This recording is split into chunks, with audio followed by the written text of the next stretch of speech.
Sensational sophomore named Cedric Benson exploded on the scene, leading the Midland Lee Rebels to their first ever state football championship. Benson and the Rebels repeated the feat in '99 in Class 5A Division I, winning the title. Now in 2000, Cedric Benson and Midland Lee look for their third consecutive 5A state football championship. But they'll be taking on the #1 team in Texas in Austin, Westlake. The Chaparrals have featured an explosive offense and a stifling defense. Today, it's Westlake and Midland Lee, the 5A Division I Texas Bowl in Austin, next on Fox Sports Net.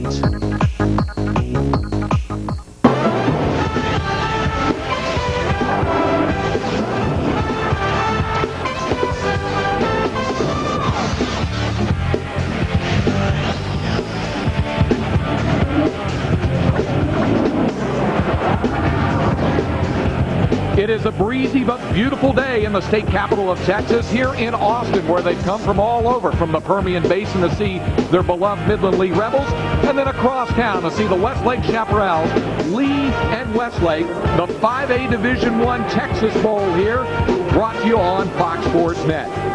Hello again, everyone, and welcome to Darrell K. Royal Texas Memorial Stadium in Austin. I'm Craig Way alongside Shay Walker. This might be the most highly anticipated state championship matchup of the year and in 5A in quite some time. #1 Westlake, defending state champion Midland Lee, and when you talk about the Lee Rebels, Shay Walker, of course, everybody begins with sensational Cedric Benson. And Cedric Benson is outstanding running back for Midland Lee, as he has put up over 8,000 yards in his high school career. The guy is just incredible, and for the last 3 years has been the most dominant player in Class 5A in the state of Texas. Well, you can bet the Westlake Chaparrals will be trying to contain, if not control, Cedric Benson, and one of the leaders of that defense, middle linebacker Mark Fisher.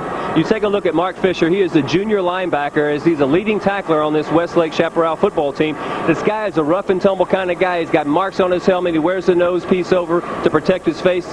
The guy flies to the football. He's a very aggressive player. Outstanding linebacker for Westlake. Well, it's not as if the Westlake Chaparrals are devoid of offensive weaponry. In the backfield, they got two sensational running backs in Brendan Dewan and Scott Ballou. You take a look at what Westlake does with their offense, and they've got two guys, as you mentioned. Scott Ballou, the running back, is averaging over 6 yards per carry. Again, knows what to do with the football when he gets it. Then Brendan Dewan has got over 19 touchdowns this year. So these guys are outstanding athletes. They really know what to do in the football, and they work extremely well in this Westlake scheme. Well, just as it's been a two-headed monster in the backfield for Westlake, so too a two-headed monster on defense of the linebacking core for Midland Lee, the twin monster, the Gonzalez brothers. You take a look at the Gonzalez brothers. Again, we're talking about defense and linebackers. Both of these guys are dominant in their positions. The outside linebacker, Paul Gonzalez, has got 4 interceptions this year, and the inside linebacker, his brother Mark, twin brother, has got 7 sacks. So both of these guys take a lot of pressure on the defense, and they take it off by having those big defensive linemen play up well for them, and then these guys fly to the football and make things happen. Well, it is a gorgeous day for football, and down on the sidelines here at Royal Texas Memorial Stadium, our Keith Fletcher. All right, guys, thanks a lot. Once again, the University of Texas has rolled out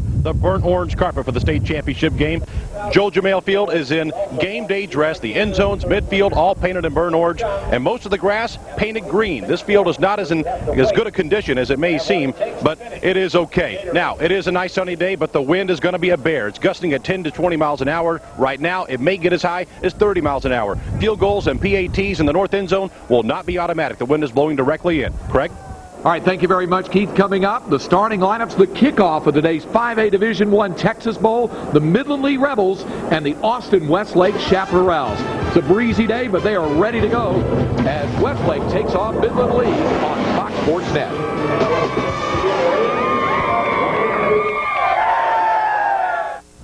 I know when all is said and done, there's only one time keeps on moving on, but the good things never change. The joy of living, joy of life, joy of laughing, joy of sight, joy of cola in your life.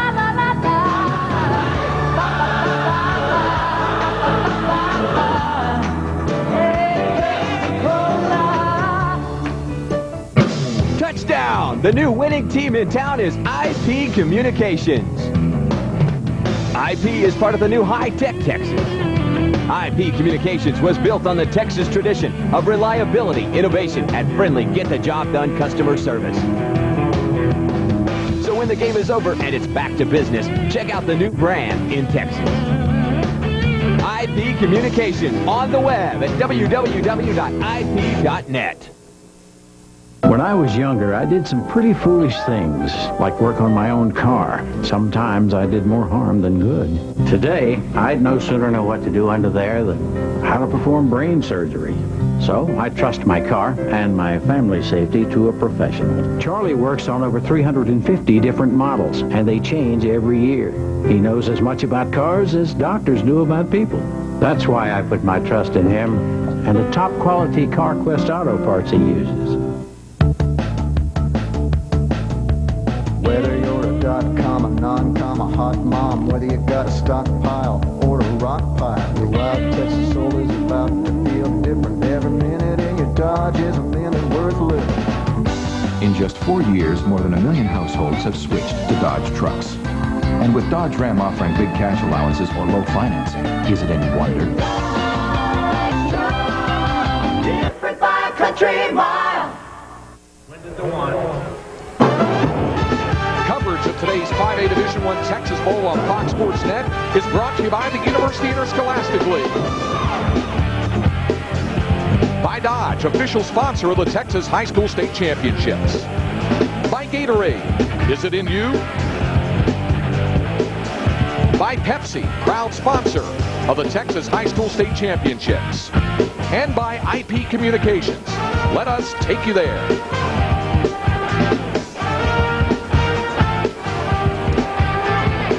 A large crowd on hand here today at Royal Texas Memorial Stadium to see the Westlake Chaparrals and the Midland Lee Rebels. We pretty much expected that. Of course, Westlake being right here in town with a large fan base. Midland Lee travels very well, and they're, of course, looking for their third state championship under that man, John Parchman. We see the record at Midland Lee and overall, and that, of course, includes a 5A Division II title in 1998, the Division I crown last year. Ron Schrader's won the 1996 5A Division II state championship. Each coach has seen his program go to 3 state championship games, and Westlake looking for another title, and it will be the Chaparrals who get the football first, as Christian Campbell and Jake Johnston are back deep to receive. Michael Wynn will kick it off for the Lee Rebels. Wynn, the kicker and punter, on a model of consistency for Midland Lee throughout the season. They will be kicking off with the wind at their back out of the north. We're happy you joined us. 5A Division I Texas Bowl is underway. And Christian Campbell will watch this one sail right out of the back of the end zone, and Westlake will have the football first. As we take a look at the Westlake Chaparrals, Duke Hassan, the senior at quarterback, came on after Chad Schrader, son of the head coach Ron Schrader, was injured in the season opening win. As you look at the IP Communications starting lineup, Duke Hassan has been very solid. An outstanding offensive line for the Chaparrals. And Dewan Bevan back there. You'll see several different guys in there, and on first down, they do run the football to Scott Ballou. Ballou manages the cross the 20-yard line for 4 yards. The free safety, Ashley Jackson, in on the tackle. The Midland Lee Rebel defense. Rebels, of course, with a veteran defensive front. Robert Rogers on the defensive front, moving from linebacker to defensive end on the strong side. Pick up a 4 yards, second down and 6. Once more, here comes Scott Ballou, and the Westlake Chaparral offense has its first down of the game. Ballou out over the 35 to the 36-yard line before the tackle was made by the cover corner, David Johnson. Speaking of the Lee Rebel defense, Robert Rogers, Fred Threat, David Nagel, and Dwight Washington up front.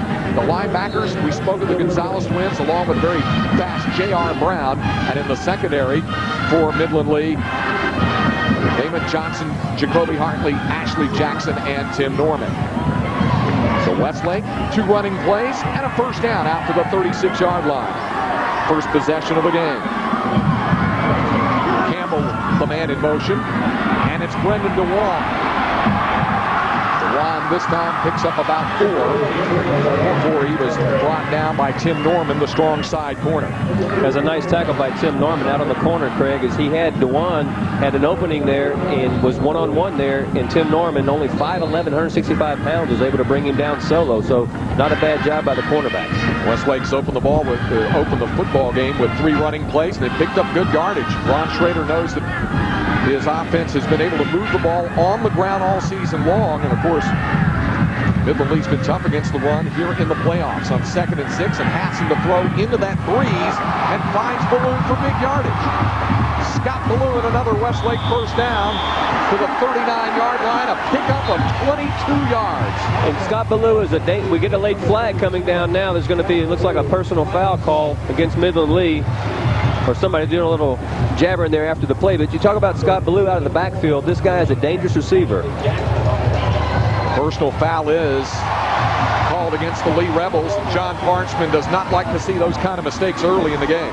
As we take another look here, Hassan doing a nice job of delivering the ball to Ballou, and he just takes the ball and turns it upfield. Last week, Craig, against Eisenhower, Ballou had 5 catches for 62 yards coming out of the backfield. So again, very sure-handed. So not only do you have to worry about him running the football, when he gets out in the open field, he can make something happen with it there. And again, Midland Lee picking up the personal foul penalty at the end of the play is really, they really don't need to do that. Well, for all no room to do that. Yeah, for all of the conversation about Westlake's running game, these backs are also very versatile and can catch the football coming out of the backfield. To the 24-yard line, Westlake on its initial drive as DeJuan goes in motion, but it is DeJuan coming back on the counter.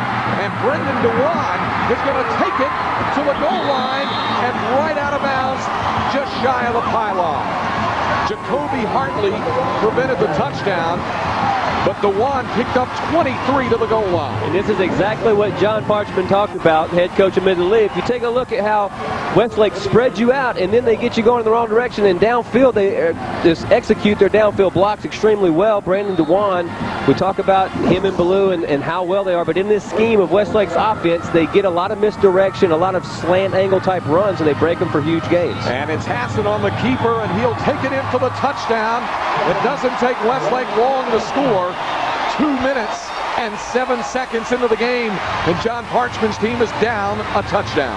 And Craig, you mentioned this earlier about the fast start that Austin Westlake has. They've outscored opponents 191-7 coming into this ball game, and in just under 2 minutes, or just over 2 minutes, they tack on another touchdown, with Hassan taking it in for the sneak right over the left tackle.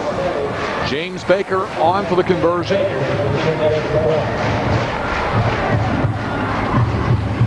And Baker's extra point is good.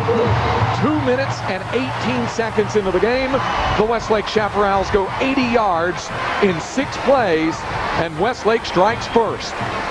9:42 to go in the first quarter. It's Westlake leading the 5A Division I Texas Bowl 7-0, and all of a sudden Midland Lee is going to be challenged to answer offensively. Well, they're going to be challenged to answer, and Craig, the interesting thing is that we've got a huge wind here today, this blowing in this stadium, and Keith Fletcher mentioned it at the outset.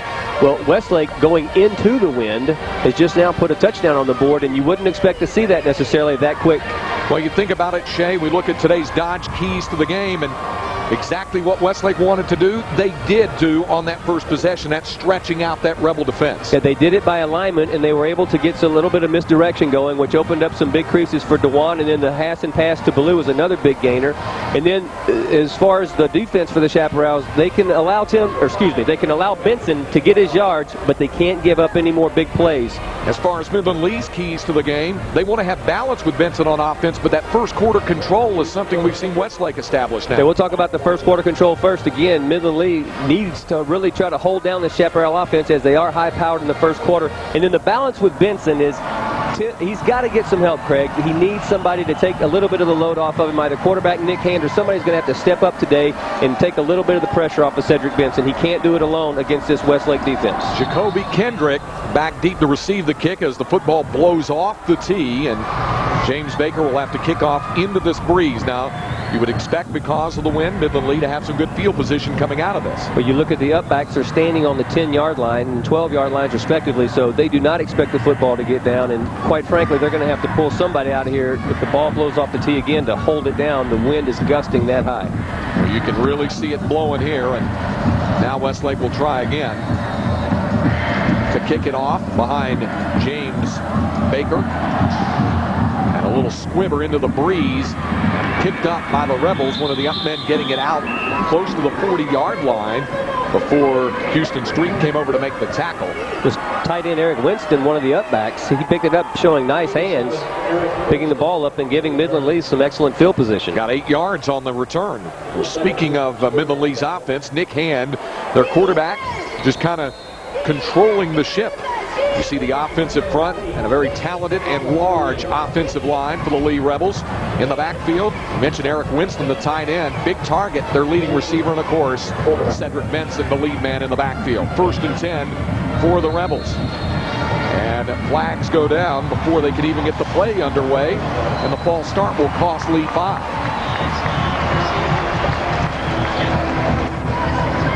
So mistakes early have plagued the Rebels.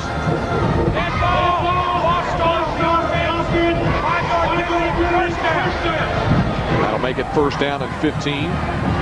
John Parchman oftentimes preaches about not making unforced errors, the unforced mistake. And he's got to be a little concerned. His 2-time defending state championship team has already had a couple of costly penalties. The first personal foul, and then now they're starting at 1st and 15. So the ball will go back on 1st down, and it does go back to Cedric Benson as he crosses the 40-yard line on the toss sweep and picks up 9 yards on 1st down. A nice opening carry as we take a look at the Westlake Chaparral defense. Up front, it's been a very solid line. Steve Hoover, the anchor backer, is the anchor of that defense. Dustin Hare stepping in for the injured Travis Lai a few weeks back. Tyler Gatewood, Mark Fisher, and Craig Welber, 3 very talented linebackers. And you see the secondary, Dane Minnick is actually going at the strong safety today for the injured John Parker. 2nd down and a yard to go. Benson again, and a 1st down for Midland Lee out to the midfield stripe.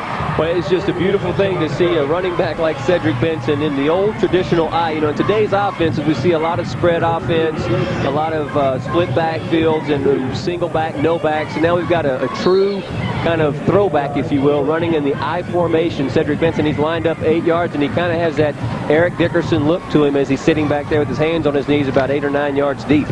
Lee trying to answer the early Westlake touchdown as the Rebels have picked up the 1st down on 2 carries by Cedric Benson out to midfield. This is Jacoby Kendrick, the fullback, and he ran into a swarm of red jerseys led by Steve Hoover, Houston Street, and Mark Fisher. They were all right around the football. Jacoby Kendrick, Craig, is going to be a big player, or a big key today for Midland Lee, because he is the fullback, and he only lines up about 3 yards off the line of scrimmage. And he takes the football, but they need him to kind of keep the linebackers in and allow Cedric Benson to bounce it outside a little bit. You can up that total to 198-7 now after the Westlake touchdown to open this football game. 2nd down, and Benson with the toss, and plenty of running room. And forget about it. He's gone. Cedric Benson takes it home. 47 yards for the touchdown, and it doesn't take Lee long to respond to the Westlake score. Well, you were talking in the opening about the contest here, the highly anticipated contest, and boy, is it ever. Cedric Benson, outstanding job, is again lined up in the I-back, going to the left side, running behind big 72 Chad Owens and Jacob Ghosh, and just creates a scene. And when this guy gets in the open field, Craig, once he breaks the line of scrimmage, he is something extra special to watch. Well, Benson doing nearly all of the damage for Lee on the drive for the 5 plays he carried. Michael wins extra point with the wind at his back, and it is good. Cedric Benson living up to the billing so far. Lee marches it 67 yards in 4 plays, and we're tied 4 minutes in for the 5A Division I Texas Bowl. Are Archer Dodge, Texas' largest Dodge dealer, is overstocked. Now is the time to buy with huge discounts. And every 2000 and 2001 Dodge on the lot. $5,500 off on brand new 2001 Ram Quad Cab SLT pickup. $6,000 off your choice. New 2000 Caravans or Durango. Archer Dodge even has $10,000 off new 2000 Dodge custom vans. Only Archer Dodge could bring you savings this big. Archer Dodge, Texas' largest Dodge dealership. Southwest Freeway at the airport exit. I mean, what are they going to do? He's in the final year of his contract. They can't get anything for him anyway. And next year, you know he's going to want some serious money. If you ask me. Who dresses you? Harold's, of course. Holiday shopping should be as enjoyable as the holidays themselves. And you'll enjoy the comfort and convenience of shopping at Harold's in the Heights. From the Wiesenthal family to your family. Happy holidays from Harold's in the Heights. The New York Times says NFL This Morning is a 2-hour calamity. They say hope for continued sanity at NFL This Morning has ended, and that the cast would belch their way through their college fight songs if given the green light. Sounds good to me. We may not have the same taste as the New York Times, but we sure know how to have fun. You don't have the remote, baby! NFL This Morning! NFL This Morning, tomorrow on Fox Sports Net.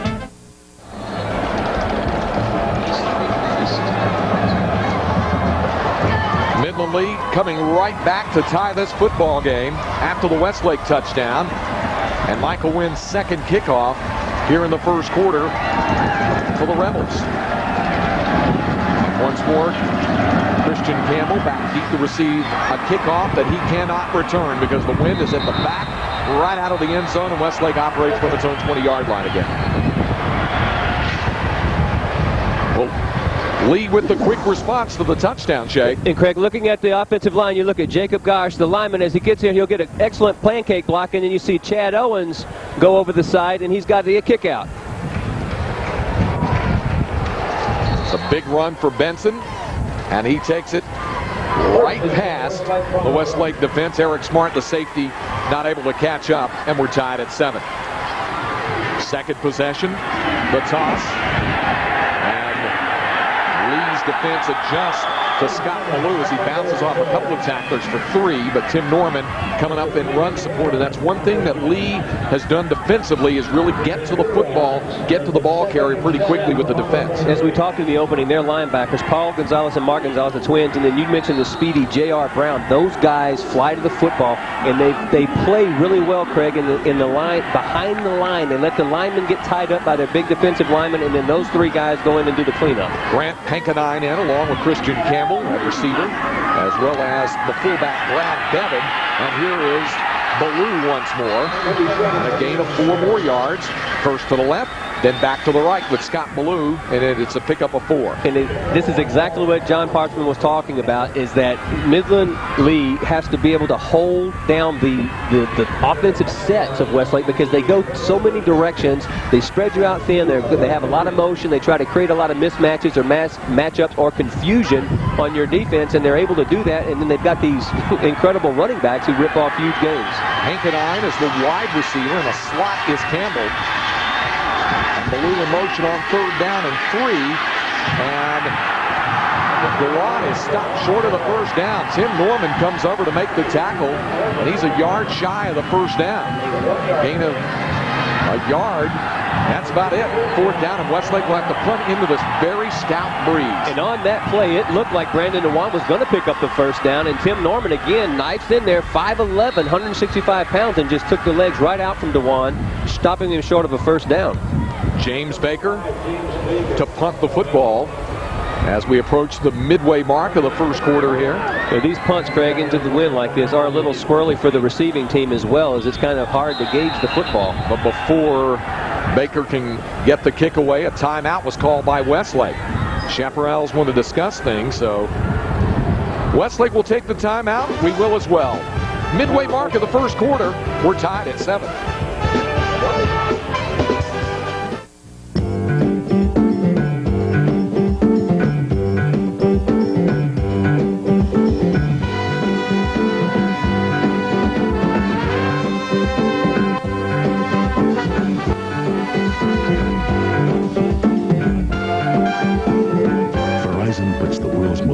powerful technologies in your hands, so you can do whatever you want, whenever you want. Verizon, how to get life done. Hi, I'm Tony Conza, inventor of the Blimpie Best. Deli ham, real dairy cheese, all on fresh baked bread. I think that's enough to make anyone want to buy our sandwiches. But hey, what do I know? I'm just a simple sandwich man. Our ad agency said to get a celebrity sports star to endorse our sandwiches. So I did. They make me jump higher and run faster. Honest. Simply Blimpie, for the freshest of everything. Interesting. Coca-Cola or Pepsi-Cola? A paradox. While molecularly similar, they logically seem to offer two possibilities. Of course, you must invariably arrive at one and only one correct choice. Duh.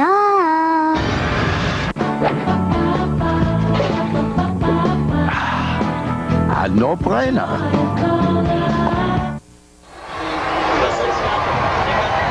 You see the wind blowing Ron Trader's hair as Westlake has it 4th down now, and the Chaparrals are going to go for it here after the timeout. Early gamble by Westlake, and it's a 1st down, but just barely for the Chaparrals. On the second effort, it's enough for the 1st down out over the 30-yard line, and Brendan DeWan had just enough to get the 1st down. How about the early gamble by Ron Trader? Well, you talk about living dangerously, because that 1st down was picked up on not 2nd but 3rd effort, as he was able to drive the pile just a little bit more with his legs, and he picks up the 1st down by about a football. He bounced off of Fred Threat, the weak side defensive tackle, and picked up just enough for the 1st down. So Westlake keeps possession of the football. And on 1st and 10, the ball just out over the 30-yard line. This time it's Christian Campbell on the reverse. And Campbell takes it out over the 40 and close to another Westlake 1st down as we go down to the sidelines to Keith Fletcher. Guys, on that last time out, Coach Rader really just throwing his special teams playbook out the window because of the wind. The wind made him second guess his punt attempt, because that would have set Lee up in great field position. Good time to gamble with the game tied. And of course, Westlake will have the wind at its back in the 2nd quarter, and the key for the Chaparrals is keep possession of the ball going into this breeze. First down just out over the 40-yard line, and Ballou takes it close to the 45-yard line, where the tackle was made by the middle linebacker, Mark Gonzalez. Westlake 14-0, as you see Gonzalez there. Midland Lee at 12-2. Their 2 losses to West Monroe, Louisiana, nationally ranked and unbeaten, and in their district opener to Odessa High, but they have been on a roll ever since. 2nd down, 5 yards to go for Westlake from the Chaparral 45. Passing over the middle to Ballou, who's still on his feet and breaking tackles. And another shot 1st down, 25 yards on the pickup before Paul Gonzalez can bring him down.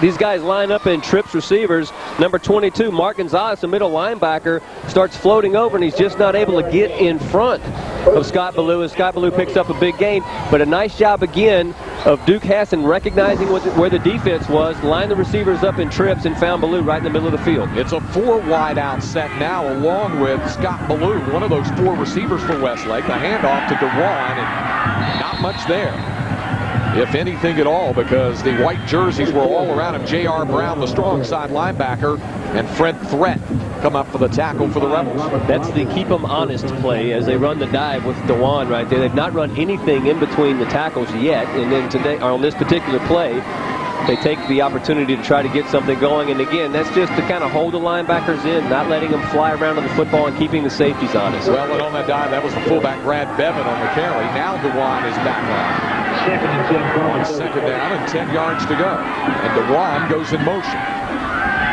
Hassan over the middle, and the ball broken up and nearly intercepted by Mark Gonzalez, the middle linebacker. Outstanding job by Mark Gonzalez. We talked about him at the beginning. He just got beat on an inside pass play earlier in this series. And on this particular play, he reads Duke Hassan's eyes very well, going back over the middle and almost makes an outstanding interception. Incredible play again by Mark Gonzalez as he floats to the football, reading the quarterback, and that's the play where he was just inside enough to make it. Hunter Coleman, a sophomore, checks in at one of the receiver spots. He's out there along with Christian Campbell as DeJuan goes in motion on 3rd down and 10.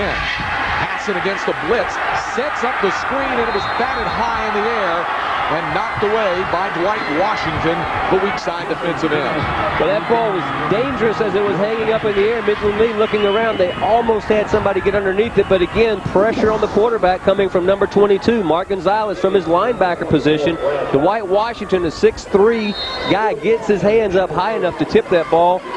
Just not anybody else around it to catch it, but boy, outstanding pressure by the Lee defense on Hassan. Interesting situation now for Westlake. Going into the wind, really can't try a field goal. Punt might not do him very good, so Ron Schrader says, let's go for it on 4th down. 4th and 10 at the 30-yard line. And the pass is incomplete, intended for Chad Schrader up the sideline. Lee had him well covered. Tim Norman was there with the junior receiver, son of the head coach Chad Schrader, who opened the year at quarterback before suffering that broken collarbone, and the football will go over on downs to Midland Lee. Nice job by the defensive corner for Midland Lee there as he shoved Schrader out of bounds. They were playing a little bit of cover too, so he's had his hands on the receiver and didn't allow him to get inside, and not only that, he pushed him out of bounds there, so had Schrader caught the ball, it would have been ruled incomplete because he had gone out of bounds and came back in. Second possession for Lee. 7-7 the score here. Latter stages of the first quarter. Back to Cedric Benson. And out over the 35-yard line, a gain of 6 yards before Mark Fisher can bring it down near the 36-yard line. The thing that's so impressive right now about Midland Lee's offense is not just Cedric Benson, because what he's doing obviously is working, but he's not getting touched until he's 3 and 4 or 5 yards down the football field. And a guy with as talented as he is, he's going to pick up 6 and 7 yards every play if you're not getting to him at the line of scrimmage or just beyond it. You saw those 4 rushing touchdowns in the state championship round each of the last 2 years, and you got a receiving touchdown as well in each of those games. Well, a fumble comes loose there, and Westlake has come up with it. Never had the handle on it, and the Chaparrals come up with a Midland Lee turnover. They tried to get a reverse handoff after faking the ball to Cedric Benson. Jannard Lee, coming from the wide receiver position, tried to take the football, and just not a good exchange between he and Nick Hand. He puts the ball on the carpet. Westlake's able to pick it up. Brian Wellborn, the anchor tackle, comes up with it. And the first turnover of the day gives the ball right back to Westlake. At the Lee 37-yard line. Hassan. Hand off to Ballou, and Scott Ballou, a couple of the 35. Mark Gonzalez makes the tackle for Lee. But again, one of the things that you see about this Westlake offense is the way that they run the slants and the cuts. They don't really come right at you and try to bully you or bruise you down the field. What they do is they misdirection, they spread you out with alignment and scheme, and then these running backs are just outstanding at cutting and making those creases. Scott Ballou up to 31 yards on 6 carries here in the first quarter. Aaron Garza, sophomore, in at wide receiver for Westlake as they go from a tight formation on 2nd down. Hassan looks to throw, and that ball is caught by Christian Campbell at the 24-yard line. Damon Johnson shoved him out of bounds, but Campbell, son of the Pro Football Hall of Famer and Heisman Trophy winning running back from right here at the University of Texas, Earl Campbell, his youngster Christian with the first down, the 11-yard reception. Nice job by Christian Campbell. He's the second leading receiver on this team, averaging over 17 yards a catch. And this guy has got sprinter-type speed as he's looking at going to a couple of SEC schools to run some track. But he gets in the open field. He is dangerous. First and 10 at the 24-yard line. This time it's DeJuan, and Lee sees it, recognizes it, and drops Brendan DeJuan at the line of scrimmage. No gain.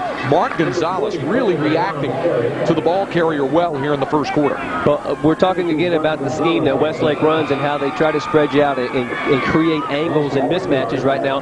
Midland Lee right now, their linebackers have got excellent pursuit. They're flying to the football, and you see as they come through, they don't allow themselves to get blocked, and if they get guys around their feet, they don't stay blocked, and it's just outstanding individual effort by the Lee linebacker.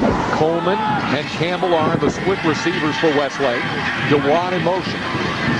And the quick toss over the middle, and incomplete, but a flag comes in because there was an absolute mugging across the middle as Brendan Dewan, the intended receiver, ran into traffic.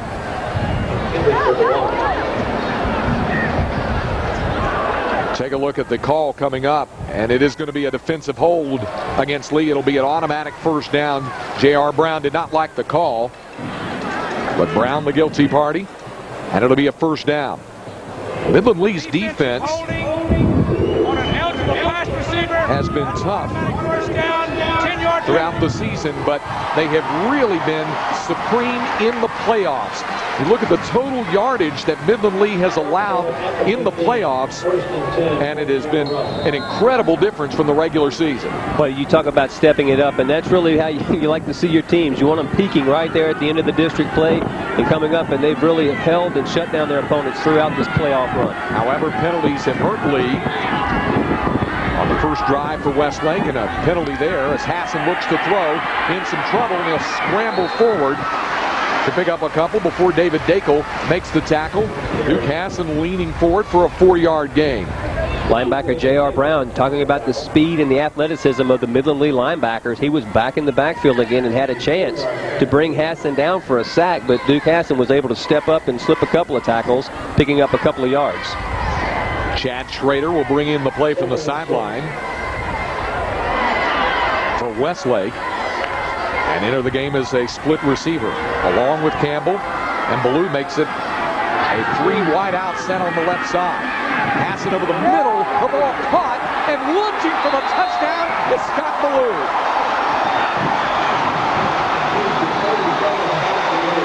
Precision route, Duke Hassan to Scott Ballou, and Westlake makes it 2 touchdowns in 3 possessions. And this is the same play that they hit earlier in the game on their first drive when they had the wide receiver coming across. They line up in trips again. Ballou just comes across. He does a nice job of using his body, going up to shield himself against the hit from Tim Norman, and then he's strong enough to push the ball over against 2 tacklers there, but again, did a nice job of using his body to catch that football.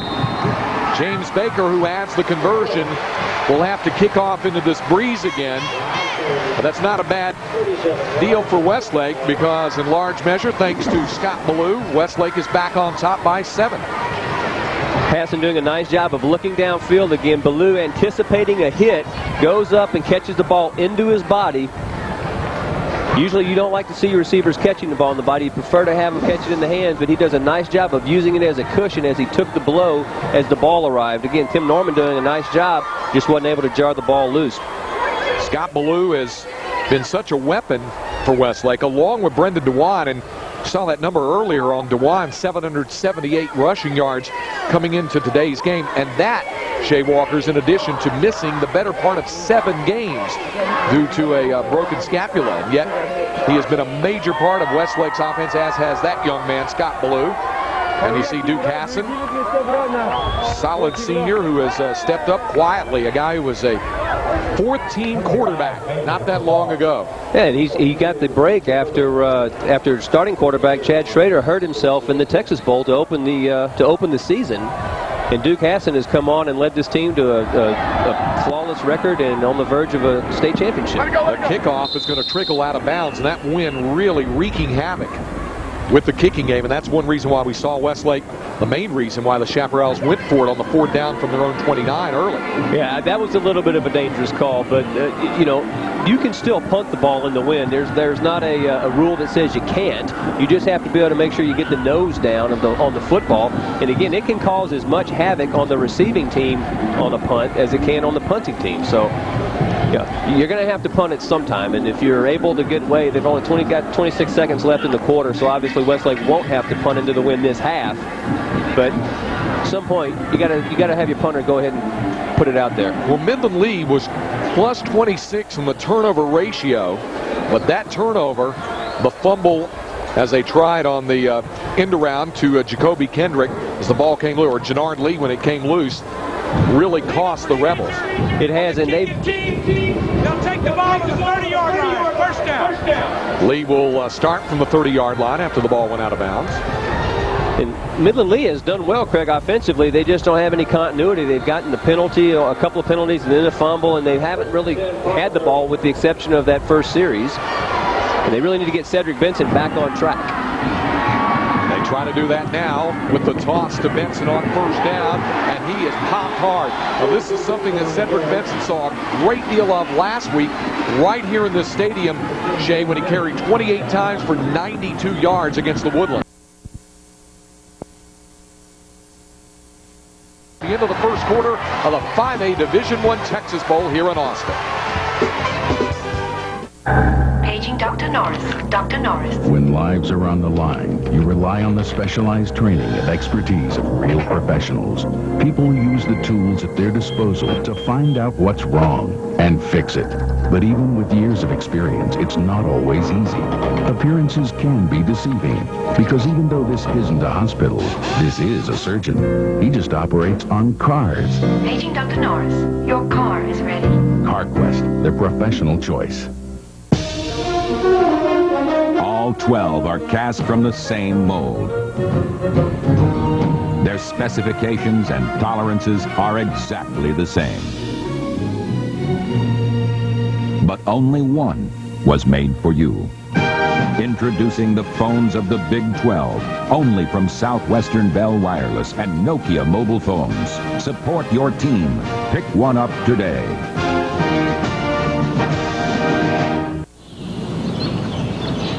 Hey, number 18. Peyton Manning. Hello? Archie Manning's son. This guy eats, sleeps, and drinks football. He's like, study, practice, study, practice. From the volunteer stages, right? Volunteer to kick some defensive butt. Yeah! And... No, let me guess. He drinks my stuff, huh? Booyah! Scenery. Battle tested, champion approved. But we're not going to finish? Come on, Mike. You can win this home. 2, 3, go! Welcome back to the Texas Bowl on Fox Sports Net. Let's go!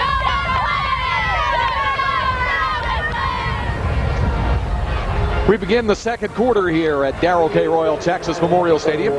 Craig Way, Shea Walker, Keith Blanchard with you. 14-7, Westlake leading Lee as the Rebels go back to the ground with Cedric Benson, and again the Westlake defense looking for the man with number 32 on his jersey. Craig Wellborn, the bandit backer, leads the charge.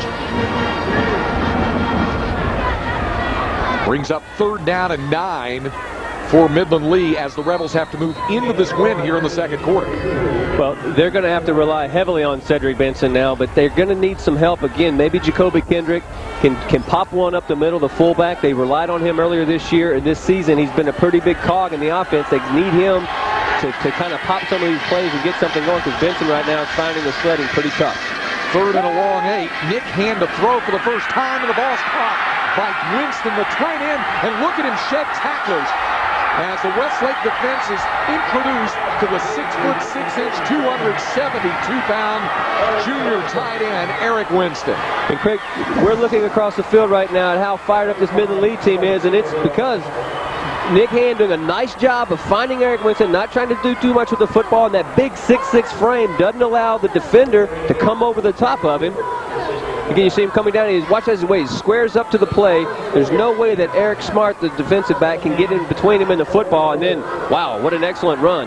Little Dave Casper-esque running the football like that. 13th catch of the year for Winston. Benson on first down with a big hitter as he picks up 5 before Houston Street, the free safety, can stop him. And there you see what Eric Winston has done to this season. And the leading receiver for Midland Lee. And you know, if your tight end's your leading receiver, he's got to be a big target. He's got to be a big target, and again, we saw the body on this guy. He's able to shield out most defenders, and they can't come over the top of him without interfering him. And Nick Hand's only 5'8". He's a small guy, but he's able to find Eric Winston downfield and deliver the football to him. Second down and 5 after the pickup of 5 by Benson. Jannard Lee goes in motion. Hand's in some trouble, but bounces off the tackle, and he's close to a first down. It looked like he was dead in the water. Looked like Dane Minnick, the sophomore strong safety, who gets the start today in place of the injured John Parker, had him. Instead, it turns out to be a 4-yard gain before Craig Wellborn can wrap him up. We talk about Nick Hand only being 5'8", 160 pounds, but what a scrappy play this is. He just refuses to go down in the backfield to Dane Minnick, and then as he's going forward, he wants to get as many yards as possible, diving over the top, trying to pick up the first down. Incredible individual effort there by Hand. Third down. first down, and Benson has it. And 3 more. 4-yard gain for Cedric Benson. Tyler Gatewood makes the stop for Westlake. But Lee on the march now, trying to tie up this football game in the early part of the second quarter. And really, they're doing a nice job of balance on this particular drive. We've seen Cedric Benson for most of the carries on this drive, but we've also seen Hand going down to Winston for the ball, and then Hand making the little bootleg rollout on his own, picking up close to a first down. So again, they're showing a little bit of balance, and that really takes the pressure off of Benson. And when they do go to Cedric, it's going to allow him an opportunity to make a big play. Benson, the deep back, the fullback, Jacoby Kendrick out of the I set. Cedric Benson on the toss. Bounces off a couple of tacklers, picks up close to 5 more yards. Tyler Gatewood has to come over to make the tackle. It'll be 2nd down and 5 for Midland Lee.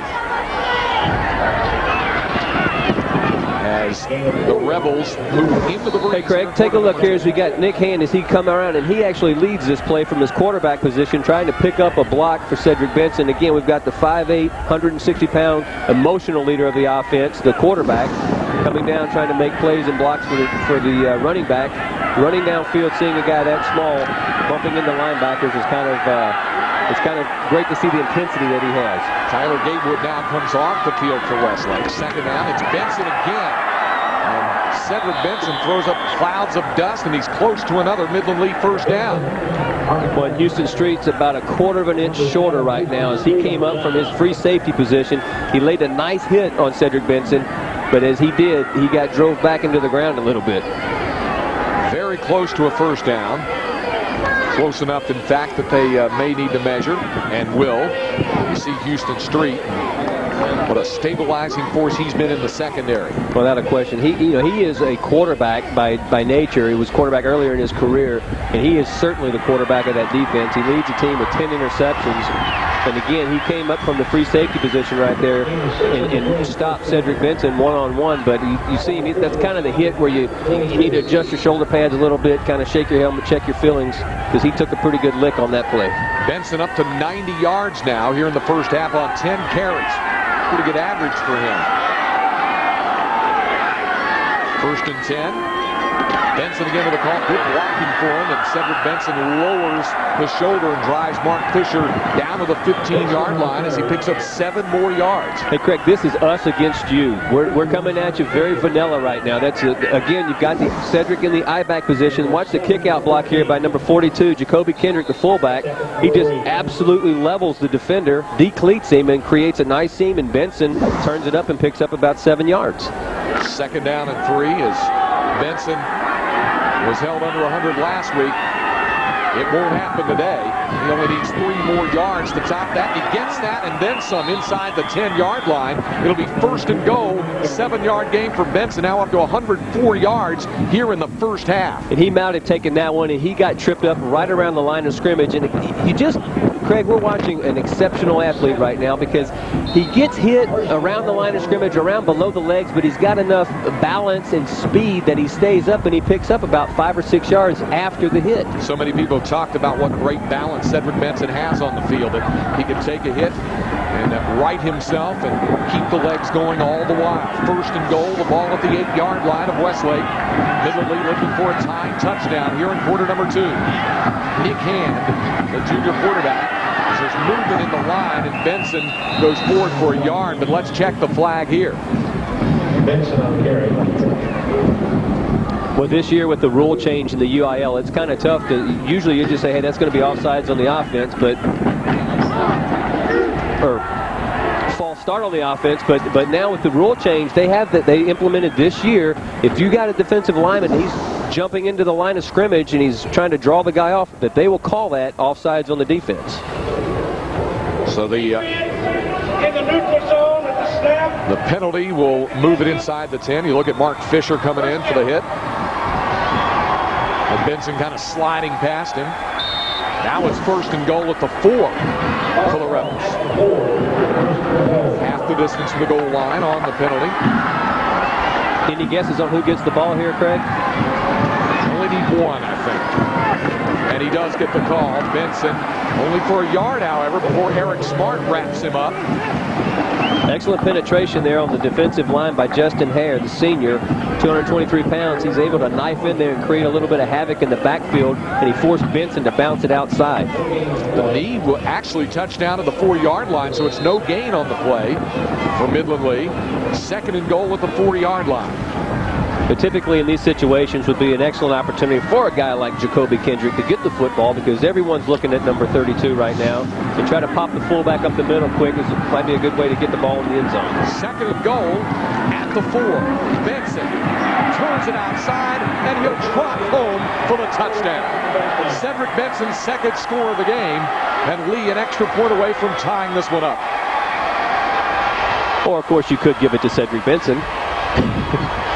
He's only got 38 touchdowns this season, so add a couple more. Actually, that's his 40th touchdown.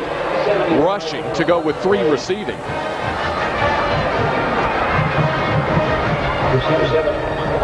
And the folks who made the trip down from Midland excited about this one. On for the conversion, Michael Wynn.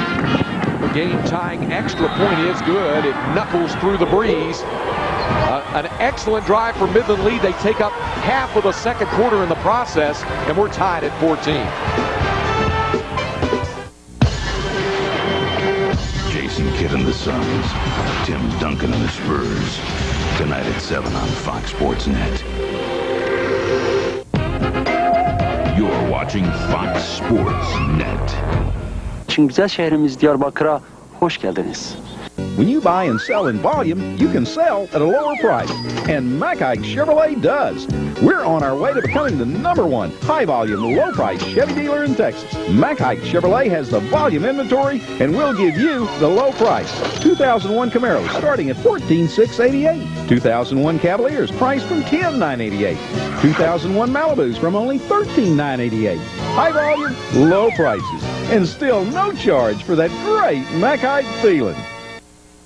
Archer Jeep on the Southwest Freeway is overstocked and out of room. Come to Archer Jeep today and take advantage of incredible overstock savings. Like $6,000 off brand new 2000 Cherokee Laredo. $6,000 off. Archer Jeep even has your choice of a new 2000 Jeep Cherokee or 2000 Chrysler Voyager. Just $199 a month. Yes, $199 a month. Jeeps are cheap at Archer Jeep.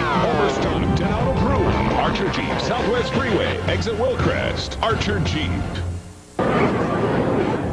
As God is my witness, we will find a cure for this in our lifetime. The Keith Olbermann Evening News, Sundays at 10 on Fox Sports Net.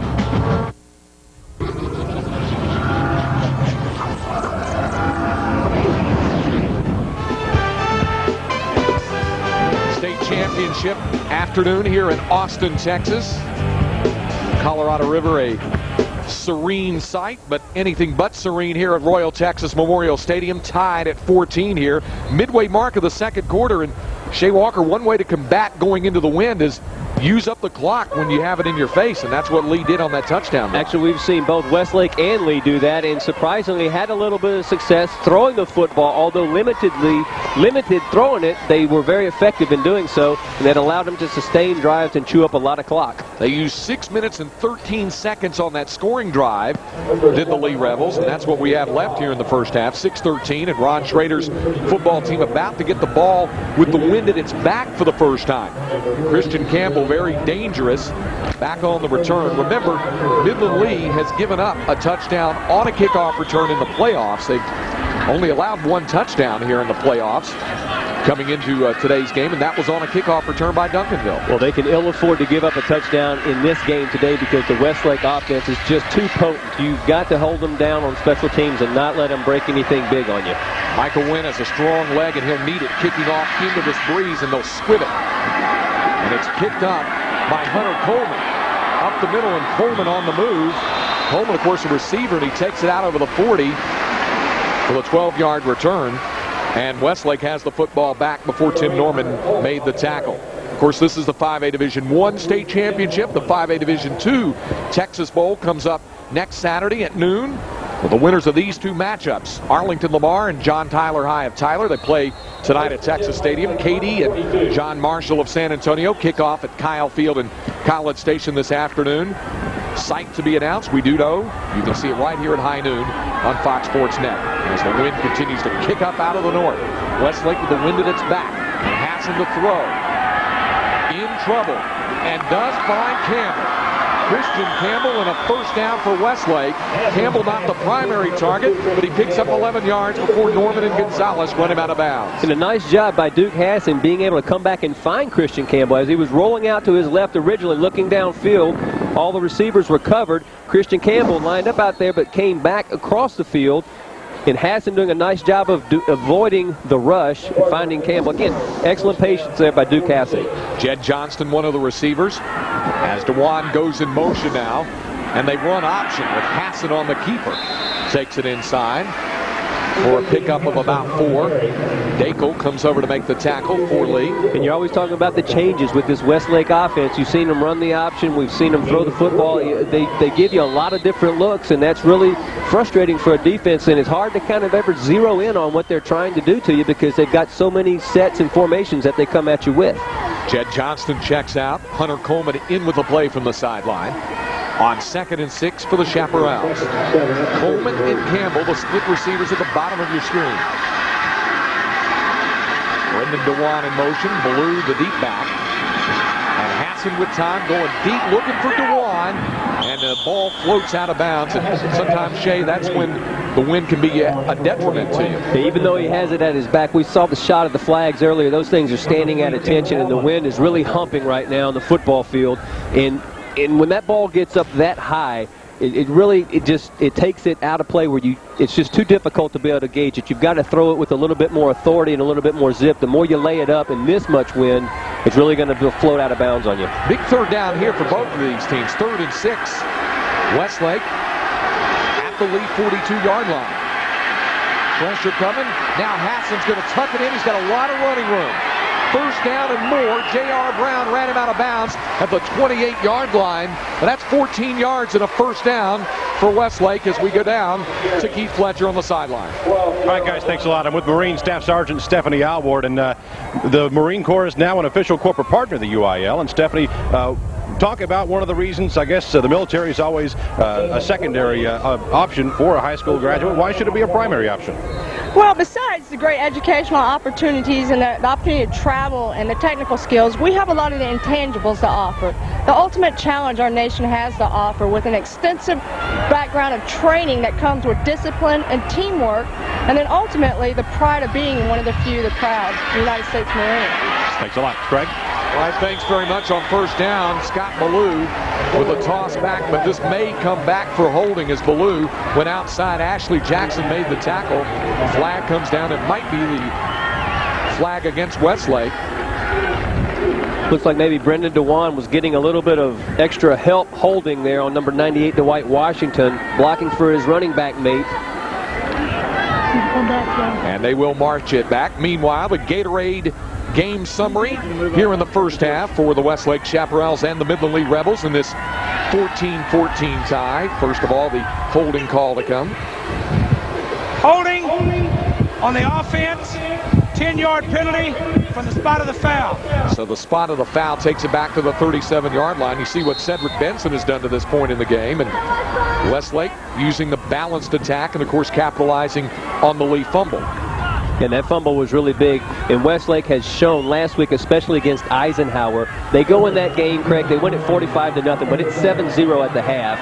Eisenhower fumbles 8 times in that game, 5 of them recovered by Westlake, and they scored 24 points off of turnovers. The slant route to Campbell, and it's incomplete, and he was blanketed by Tim Norman. As they were all over him, a route went into Christian Campbell, and Tim Norman was right there with him step for step. Tim Norman had good coverage on him, but that ball does get into Campbell's body, and we're talking earlier about how you want to use your body when you're going into contact, when you're going away from it like that. Christian Campbell really needs to stick those hands out there and snare that football. He should have had that catch. Second down, and close to 20 needed for the first down. Hunter Coleman, Christian Campbell, the receivers. Brendan DeJuan, the man in motion. Passing the quick drop and looking for Campbell again, and overthrows him. And once more, that's perhaps the situation with the wind picking up the ball and having it sail on Duke Hassan. In this much wind, it's really difficult, and it's hard to outthrow or overthrow Christian Campbell. I mean, this guy is a legitimate sprinter. As he goes down, he's got man-to-man coverage, exactly what you want to see, but Duke Hassan, as he lays the ball out there, doesn't have enough air underneath it. We talked about earlier having too much, not having enough. I mean, it's really tricky throwing the football in this kind of wind. Third down, and nearly 20 needed for the first down. Jed Johnston and Christian Campbell, the wideouts, as DeWan is the man in motion. Passing to throw again with some time over the middle. The ball's caught by Campbell. Christian Campbell inside the 5 and down at the 4-yard line. Gonzalez finally brought him down 33 yards on the catch and run to Christian Campbell. And give all the credit there to the offensive line for Westlake, as they do not allow a Midland defender to get anywhere near Duke Hassan. He's got all the time in the world, and then he delivers a perfect strike as Christian Campbell runs down, he sets up, runs across the field, does a nice job catching the football and turning it up, and Paul Gonzalez, the outside linebacker, is able to drag him down on the 4-yard line, saving a touchdown. First and goal, Westlake, trying to take its third lead of this first half. Campbell in motion, DeWan the carry, and a couple, if that, maybe only a yard. J.R. Brown and Mark Gonzalez there teaming up for the tackle, along with Ashley Jackson, the free safety. Clock moves inside, 3.5 minutes to go here in the first half. Westlake had a 7-0 lead. Lee tied it at 7.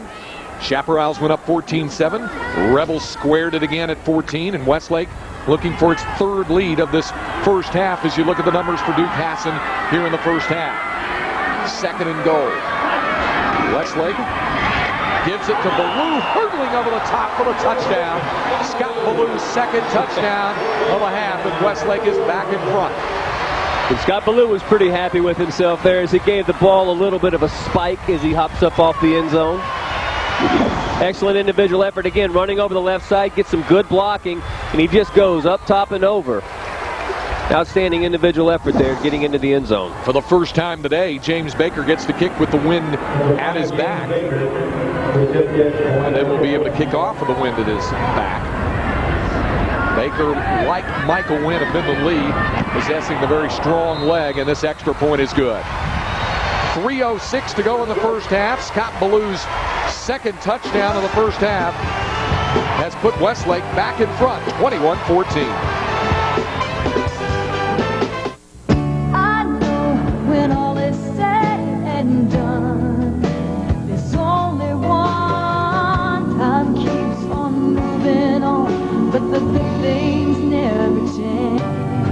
The joy of living, joy of life, joy of laughing, joy of sight, joy of cola in your life.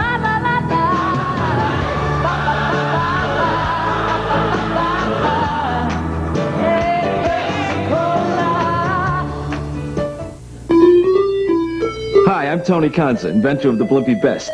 Deli ham, real dairy cheese, all on fresh-baked bread. I think that's enough to make anyone want to buy our sandwiches. But hey, what do I know? I'm just a simple sandwich man. Our ad agency said to get a celebrity sports star to endorse our sandwiches. So I did. They make me jump higher and run faster. Honest. Simply Blimpie, for the freshest of everything. Touchdown! The new winning team in town is IP Communications. IP is part of the new high-tech Texas. IP Communications was built on the Texas tradition of reliability, innovation, and friendly get-the-job-done customer service. So when the game is over and it's back to business, check out the new brand in Texas. IP Communications on the web at www.ip.net.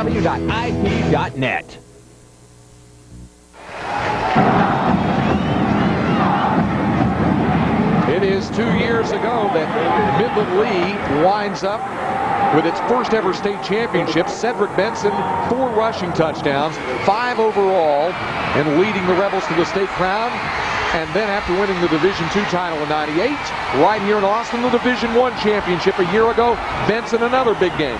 5 more touchdowns as the Lee Rebels defeated Aldine Eisenhower 42-21. Right now, the Rebels find themselves down to the Westlake Chaparrals of Austin. 21-14 the score here.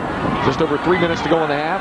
And now it's James Baker's turn to use the wind to his advantage as he boots the ball right out of the back of the end zone. Yeah, and not only are these kicks not returned, they are going out of the end zone. They're landing outside. There is an absolutely gusting, strong wind blowing right now, and these kickers taking advantage of it on the kickoff. So now Lee must start 80 yards away from the Westlake goal line. Trailing by 7 is John Parchman's team, which has been so stout in the postseason, has really been hit hard by this versatile Westlake offensive attack here in the first half. Nick Hand, the junior quarterback, operating the attack. Cedric Benson the call, and Benson still on his feet and has 15 yards on first down out to the 35. Really impressive on that particular play. You see number 60, the right guard, Hyatt Harvey, is down blocking the free safety Houston Street. So Cedric Benson has one of his linemen 12 yards downfield blocking on the safety, and he actually runs over both of them as he's picking up a big first down. Plenty of time for the Lee Rebels to tie up this game before the half is done. Well, we've seen Benson. He is a quick strike guy. This guy can take it the distance at any point in time. So, first and 10. And Nick Hand looks to throw into the wind. The ball right down. Was it a catch? Yes, it was. Yes, it was. Nice catch made there by Jody Walzer, the split end.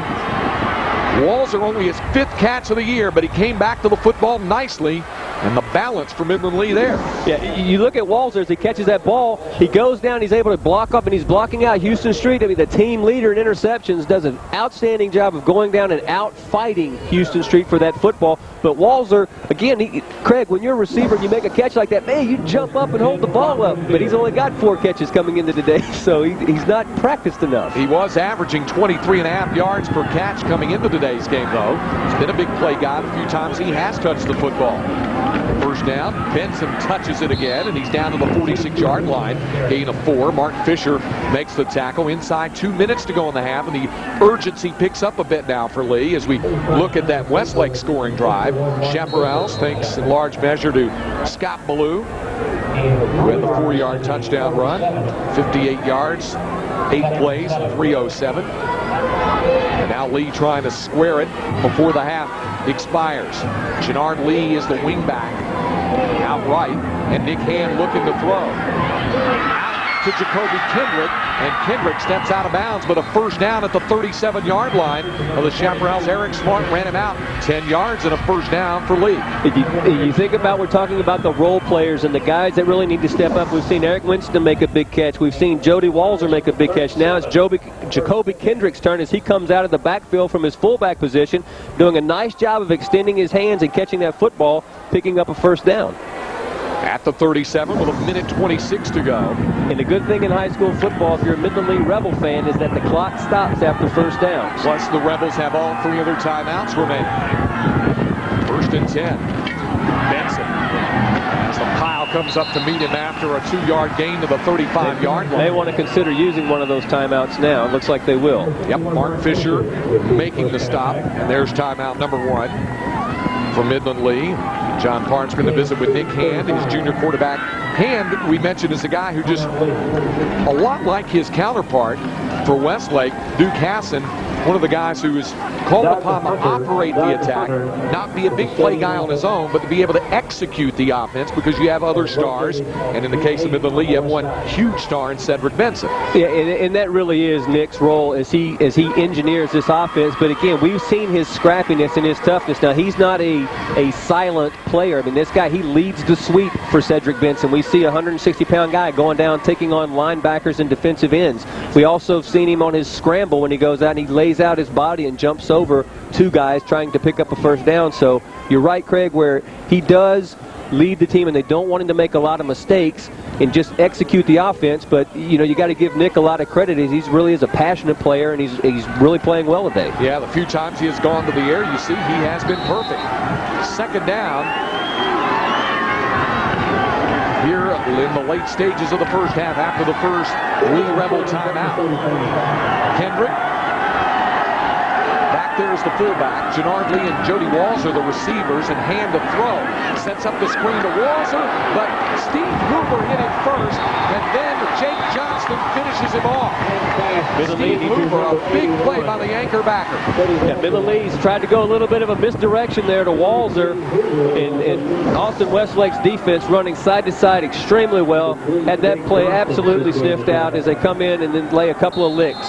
The thing, Walzer, Craig, he just didn't let that play develop. His downfield blockers were there, and the Westlake defenders do an excellent job of beating the blocks, but they didn't get a chance to lay anybody out. Now it's 3rd and 12 with the clock moving down to 40 seconds to go in the half. Hand to throw with time, and the ball is caught. Oh, what a catch made. A tremendous catch made by Jannard Lee as he picks up 20 yards and a first down with 33 seconds to go in the half.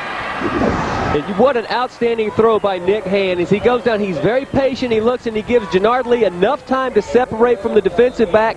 He lays the ball up beautifully into the wind, and Lee doing an excellent job of going down right on the sidelines, keeping those feet in bounds. You only need one in high school. He got 2. Outstanding effort. At the 19-yard line, first down Lee. Benson's turn, and Cedric down to the 13. Fisher makes the tackle. Lee uses its second timeout with 27 seconds to go here in the half.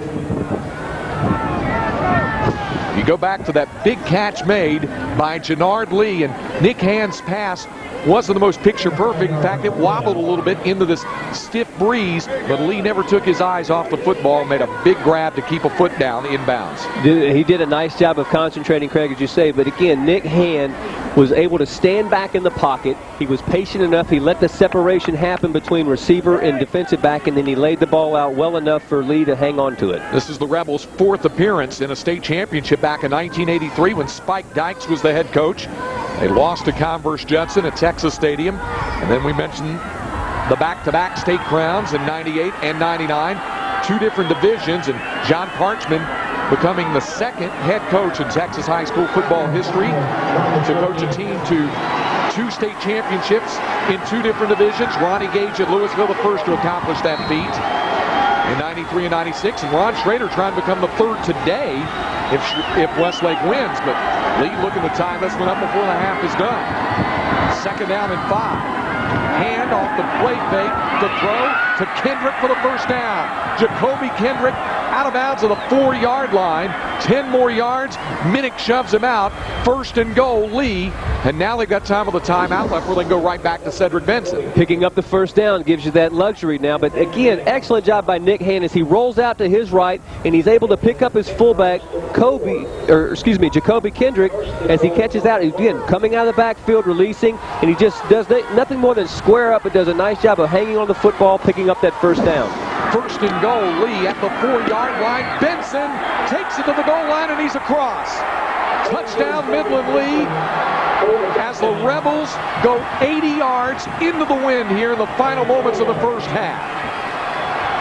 Cedric Benson ran right over the top of Houston Street. Houston Street, again, we talked about him. He's a very heady player. He's not a very big guy, though. He's only about 165 pounds. As he comes up from his free safety position and tries to lay a lick on Benson, he hits him at about the 3-yard line, and Cedric runs right over the top and through him, picking up the touchdown. An important extra point into this stiff northerly breeze. Michael Wynn on the tie, a low snap, but the snap is down and the kick is through. And we're tied for the 3rd time in this first half, 21-21. Another look at the touchdown by Cedric Benson. Lined up on the eye. They got it down in the touchdown zone for him. Again, he just squares up with Houston Street. Houston Street does everything possible to hold him out. He lines up well. He's in the position. He lays a good lick on him. Just not enough to keep Cedric Benson out of the end zone. So Benson takes it across. His 3rd touchdown of this first half. Had 5 a year ago, 5 as a sophomore. More than halfway there again. And we're not even to halftime yet. 80 yards in 10 plays. Goes Midland Lee into the wind. 2:48. Impressive. And you think about the runs of Cedric Benson, but Shea Walker, the other thing that comes to mind is those 2 very big passes. Jody Walzer with an important catch, and then also Jannard Lee keeping a foot in bounds down inside the 20-yard line. Yeah, and those kept the drive moving. And don't forget, Jacoby Kendrick coming out of the backfield has made a couple of big catches today as well, putting them in scoring position. And that's what having a great I-back like Cedric Benson does for you. It gives you the play-action pass because you load up to stop him, and the other guys are stepping up right now making the plays, and Nick Hand doing an excellent job of getting the ball to the receivers. Well, now another dangerous situation for Midland Lee. Remember, as you look at those incredible numbers posted by Cedric Benson, and those are just his rushing touchdowns. He also has receiving touchdowns. You don't look for this ball to get too high off the ground. Again, Christian Campbell back on about the 2 or 3 yard line, moving up now to about the 5. But again, we've not seen anybody going into the wind try to kick it downfield. Westlake does have 2 timeouts left. And depending on what kind of return they could get off a squib kick here, they might try to get it in range for James Baker with the wind at his back to have a shot at a long-range field goal. Wind will wide drive it. And Ballou picks it up to the 10-yard line. Scott Ballou on the return and still on his feet as he takes it out to the 28-yard line with 10 seconds to go here in the first half. Hey, this is a state championship game. There's no tomorrow on this one. I expect to see him try to get the ball deep to Campbell, or one of the receivers, get him going down. You got the wind at your back. Hassan's got a fairly strong arm. He could lay it out there pretty good. Duke Hassan leading the Chaparrals here in the first half, and you can bet that Westlake would love to be able to break one big here before the half expires. They're going to send double coverage out over the top of Campbell. They're going to give the corner a little bit of help. Dewan goes out as a receiver in motion, and Hassan to throw the football. Caught by Dewan and tackled there, and that's going to do it for the first half. About as entertaining as you could expect. These two teams tremendous in the first half, as Westlake and Midland Lee will go to the locker room tied at 21 at the intermission here. Westlake with 3 leads in the first half at 7-0, at 14-7, at 21-14, and Lee with the answer every time. And Midland Lee has come back, and they have shown, Craig, what we talked about in the opening, having incredible balance. We talk about Nick Hand. He's found 3 different receivers. Let's go right down to the field now to Keith Fletcher. All right, guys, thanks a lot. Coach Parchman, the wind obviously hasn't affected your ability to pass the ball, but how has it affected your play calling? Well, it hadn't. We hadn't even been paying much attention to it. Down here on the field, it's not really that much of a factor. I think when you get the ball up in the air on punts and stuff, it does become a factor. Ballou, number 37 for Westlake, is having some success on the passing routes and running. How do you stop him? Well, neither team stopped each other. You know, I mean, neither team is punted, and this might come down to, you know, who just makes the fewest mistakes. All right, thanks a lot, Coach. Good luck in the second half. That's John Ed Parchman, head coach of the Lee Rebels. Lots to talk about when we come back at halftime. Texas Bowls all across Texas. Stay with us. My dad was really good with his hands. Could have been a surgeon if he wanted to. He could hear a car driving by and tell you whether it needed a tune-up or if the brakes were starting to go. Doctors and lawyers would stop at his garage asking for professional advice. And after school, he'd let me watch him work his magic on cars. More than anyone, he taught me how to earn my customers' trust. Like Dad, I'm proud to be a professional auto technician and proud of the work we do. CarQuest, the professional choice.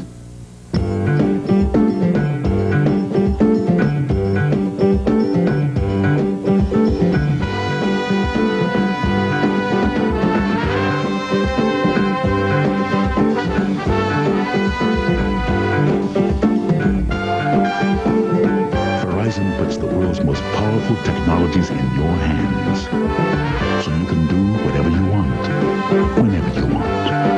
Verizon, how to get life done.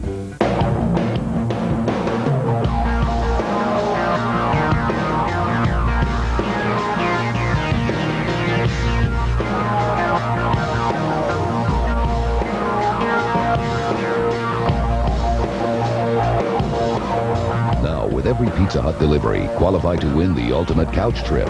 4 seats in the Pizza Hut sports stand at a Dallas Stars game.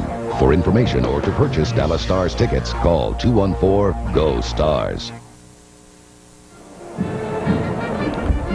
Welcome back to halftime at Darrell K. Royal Texas Memorial Stadium. 21-all in the 5A Division I Texas Bowl. Welcome back as we talk about some of the many other Texas Bowl matchups that we're going to have next week. The Division II championships for 5A, 4A, 3A, 2A, and Class 1A. All will happen next weekend. We'll have, of course, the 5A Division II Texas Bowl live right here on Fox Sports Net. In that matchup, it's going to be the first one of those teams, the Region 3 or Region 4 champion, Katy or Marshall High of San Antonio. Let's take a look. The Katy Tigers have cemented themselves as the premier program in the greater Houston area. The Tigers have rolled out to an undefeated 14-0 record and have been especially potent on offense, including a 54-14 win over Elsick in Saturday's Division II Region 3 final. The Tigers are looking to become a dynasty in the mold of a Permian, Plano, or Judson. They won it all in '97, but have lost in the state finals twice in the last 5 years. Ever since these seniors been in high school, that's all they've known is to play until the last ball game. So it means quite a bit to them. It means quite a bit to our coaching staff and again our school and our community to get back there. While the Tigers are comfortable in the latter stages of the playoffs, Marshall poses a ground attack that has given opponents trouble. Running back Celine Fernandez has pounded out over 1,700 yards and 27 touchdowns. The Rams are equally tough on defense and will be a firm test for the Tigers' attack. It's a battle of undefeateds at Kyle Field in College Station with kickoff at 2 o'clock. And who will their opponents be? Well, it'll be either the champion of Region 1 or Region 2. That's the Lamar Vikings of Arlington or the JT Lions from Tyler. They'll hook up later this afternoon at Texas Stadium. Let's take a look at that game between two legendary head coaches, John Tyler and Lamar. Just need to get on the board to win the ball game. Hand off. Montgomery spins on tackles. He's still on his way. The Vikings of Arlington Lamar proved once again that a winning tradition isn't accidental when they beat Abilene Cooper in the Class 5A Division II quarterfinals a week ago. That double overtime victory over Cooper pushes the Vikings into a showdown with Alan Wilson's John Tyler Lions. We're pleased, it's the Final Four, and when you're in the Final Four, there's 4 teams left, and all 4 teams are good football teams. John Tyler is an outstanding football team with great tradition. We feel like we have the same. It should be a great game Saturday night in Texas Stadium, 7 o'clock. Neither team won a district title in the 2000 season, but both teams have picked up steam during the playoffs with big wins over highly touted opponents. John Tyler loves to run the ball just as much as Lamar, and it's not strange to see over 10 different Lion running backs carry the pigskin for Alan Wilson. What they do, they take all their athletes and they put them on defense, and then they take those kids and they'll rotate them on offense, and those kids playing defense, there'll be 8 or 10 of those kids that'll play running back for them, and they rotate those running backs in. They have tremendous speed. One of their defensive tackles is one of their running backs. Coach Wilson has 2 items he's collected since 1988 that Coach Peach has never attained in his 31 years at Lamar, and that's 2 state championship rings. If Peach and the Vikings want to continue their quest for the school's first state championship, he'll have to get by the John Tyler Lions tonight at 7 o'clock at Texas Stadium. So Lamar or JT versus Katy or Marshall of San Antonio. Once those finals figure out later tonight, they'll play next weekend for the 5A Division II Texas Bowl. We're going to have it live right here on Fox Sports Net. Check your local listings and watch those finals tonight as the race for the Texas Bowl continues. When we come back, we're going to check out the rest of the semifinals in Division II from 4A all the way down to 1A. When we come back to Texas Memorial Stadium in Austin.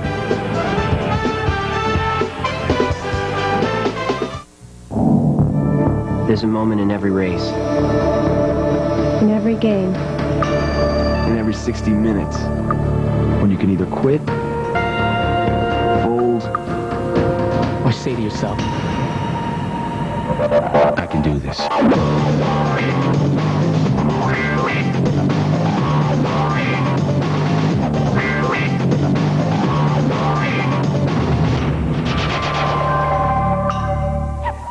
Fresh-baked bread, oven-roasted turkey, and aged Swiss.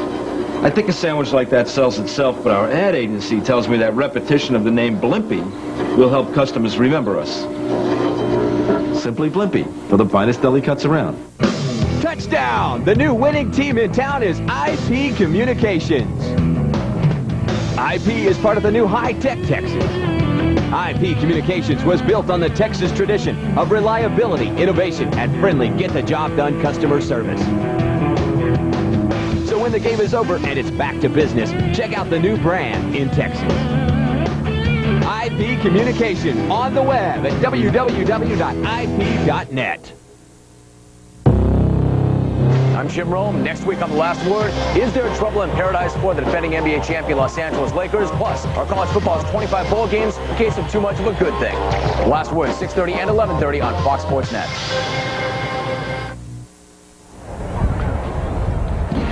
Welcome back to Austin and Darrell K. Royal Texas Memorial Stadium. We're at halftime of the Class 5A Division I Texas Bowl, tied at 21 between the Lee Rebels and the Westlake Chaparrals. Right now, we're talking about next week's potential matchups in the Division II championship for Class 5A through Class 1A. Let's look at the brackets and the shakedown in Class 4A. First of all, how about those Ennis Lions going for another state semifinal appearance against the state's #1 ranked undefeated team? That's what'll happen when Ennis plays Wichita Falls High at 1 o'clock at Texas Stadium. On the other side of the bracket, how about the Cal Allen Wildcats? They get to the state semifinals and they don't have to face Lamarck.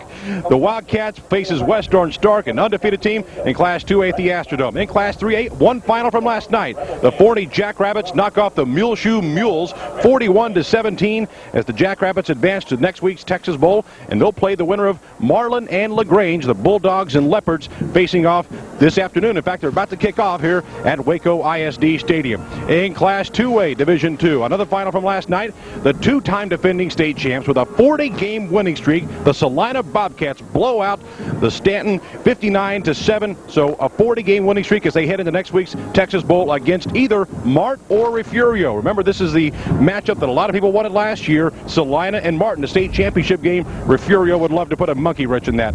Burkeville and Beckville in Class 1A played last night. The Burkeville Mustangs, a 29-6 winner. They are heading for the Class A Texas Bowl. They will get the winner of Stratford and Collinsville. Collinsville, of course, trying to avenge a couple of losses in the baseball state championship game of Class 1A. So all that will shake down all this afternoon. And, of course, we'll keep track of it on High School Extra Live.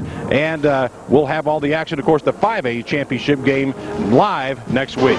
Lots more to come from here in Austin. Stay with us. We're at halftime of the Class 5A Division I Texas Bowl. Sir, I think you want to take a look at this. How close is he? How's your sense of smell? His was a dangerous game of hide and seek from a secret military organization with plenty to hide. This is sheer madness. The barn door's open, Professor. If you can't close it, I will. Now the safest place he can hide is right where they can find him. Sheep in the Big City, a new cartoon series, Friday at 9:30 on Cartoon Network. There's a great future in this company. Ever thought about selling cable TV? The money's just unbelievable. The harder you work, the more money you actually make. Anytime you make that sale, it gives you a feeling of accomplishment. I love the flexibility. I get to see my kids off to school. Run my errands, go to grad school. The benefit that they offer are tremendous. You get medical insurance, dental insurance, 401k, paid training. I get free cable. Interested? Call Time Warner today. I should have done this 10 years ago. Surrounded by the game, they are invincible. One of the greatest hockey players ever to play the game. Surrounded by life, they are all too human. I concluded that he bet on baseball. Do you have anything to say to your fans? Beyond the Glory, the new series that takes you into the lives of sports' biggest celebrities. Absolutely outstanding. Beyond the Glory, sponsored by Athletes Direct, premieres January 7th on Fox Sports Net.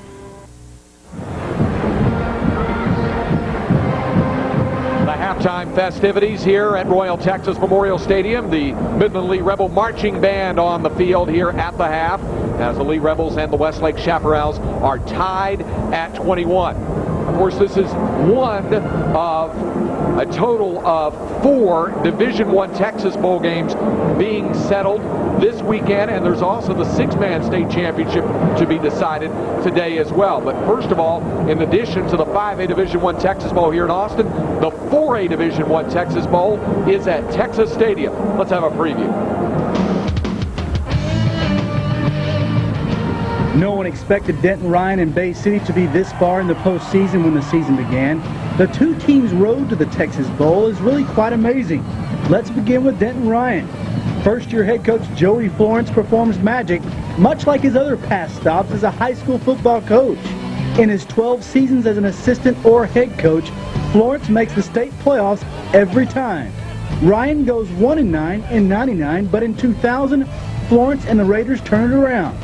Despite losing his mentor and father, Mickey Florence, on December 1st, he and the Raiders rally together, beating the likes of Corsicana and Friendship to get the chance to play in the Class 4A Division I state final. It's a dream, you know. It's been a good year, and don't really know how to react. I think once the season's over, I think maybe we can settle down and kind of take it all in and figure out what all happened. But right now, we're just enjoying everything. It feels pretty good, you know. Last year going 1-9, it feels, you know, pretty good to let people see us doing what we came out to do. Bay City's route to the state championship hasn't been an easy ride as well. The Black Cats lose head coach Warren Trahan to Dickinson in the offseason, but they gain a very capable head coach in Chad Morris. Morris, who led Elysian Fields to the Class 2A Division II finals a year ago, comes in and bonds with the Black Cat football team. Thanks to victories over the likes of undefeated Forest Brook, Nederland, and San Antonio Roosevelt, Morris becomes only the second high school football coach in state history to lead two different teams to the state finals in consecutive years. Definitely a thrill. I mean, we're thoroughly enjoying this. I think we've been pretty fortunate. We've been blessed, and you know, it's exciting to know that we're back again for the third straight year, and this time even with a different team. So it's exciting. We just hope this time we can come out on top. Both teams have their key players. Denton Ryan quarterback James Battle has been electrifying in the playoffs. In 4 postseason games, the sophomore sensation has compiled almost 1,100 total yards, along with 13 touchdowns. Bay City's defense is just as impressive. The Black Cats have only given up 8 points a game in the playoffs. Linebackers Narada Manning and Archie McDaniel, along with defensive back John Roberson, lead the way on defense. Look for these star players to have plenty to do with making one of these head coaches a state champion in his first season as head coach. Entertaining matchup between Denton Ryan and Bay City, and they just kicked off underway in the first quarter at Texas Stadium in Irving.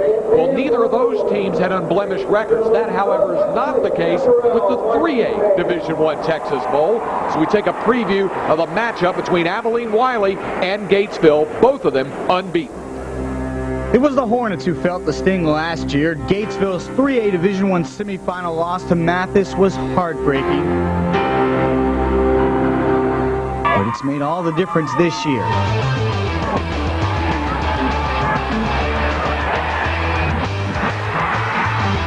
You know, all off season, all through the summer, the working out and stuff, going to camps, it just drove us to get back to that spot and not make the same mistake twice. The Hornets have definitely become a well-oiled machine. Running back Torian Henderson has rushed for over 2,800 yards. But will it be enough to stop an Abilene Wiley team that eats powerhouses for breakfast? Wiley has knocked off top-ranked Aledo, second-ranked Lamesa, and preseason #1 Everman in consecutive weeks. Their defense concerns us offensively because they're so stingy and you know, play great technique and that type of thing, and then you know, they're very multiple on offense. So we're going to have to be really sharp. Gatesville is very talented, you know, strong defensive football team. We feel like we are. They've got a great tailback with a lot of yards. Has carried them a long way. And the thing about Gatesville that stands out is how well coached they are. You can tell they're very fundamentally sound, well coached, and a fine football team. Wiley has plenty of weapons of their own, including 31 seniors that have anchored an offense that averages 30 points a game and a defense that gives up just 5. Obviously, in the state championship, there's more butterflies probably than there are any other time of the year. So we're relying on that senior leadership to help us all remember what's got us to this point and go ahead and finish this thing the right way. It's unfamiliar territory for both squads. The pressure will be on for sure to bring their respective schools their first ever state championship.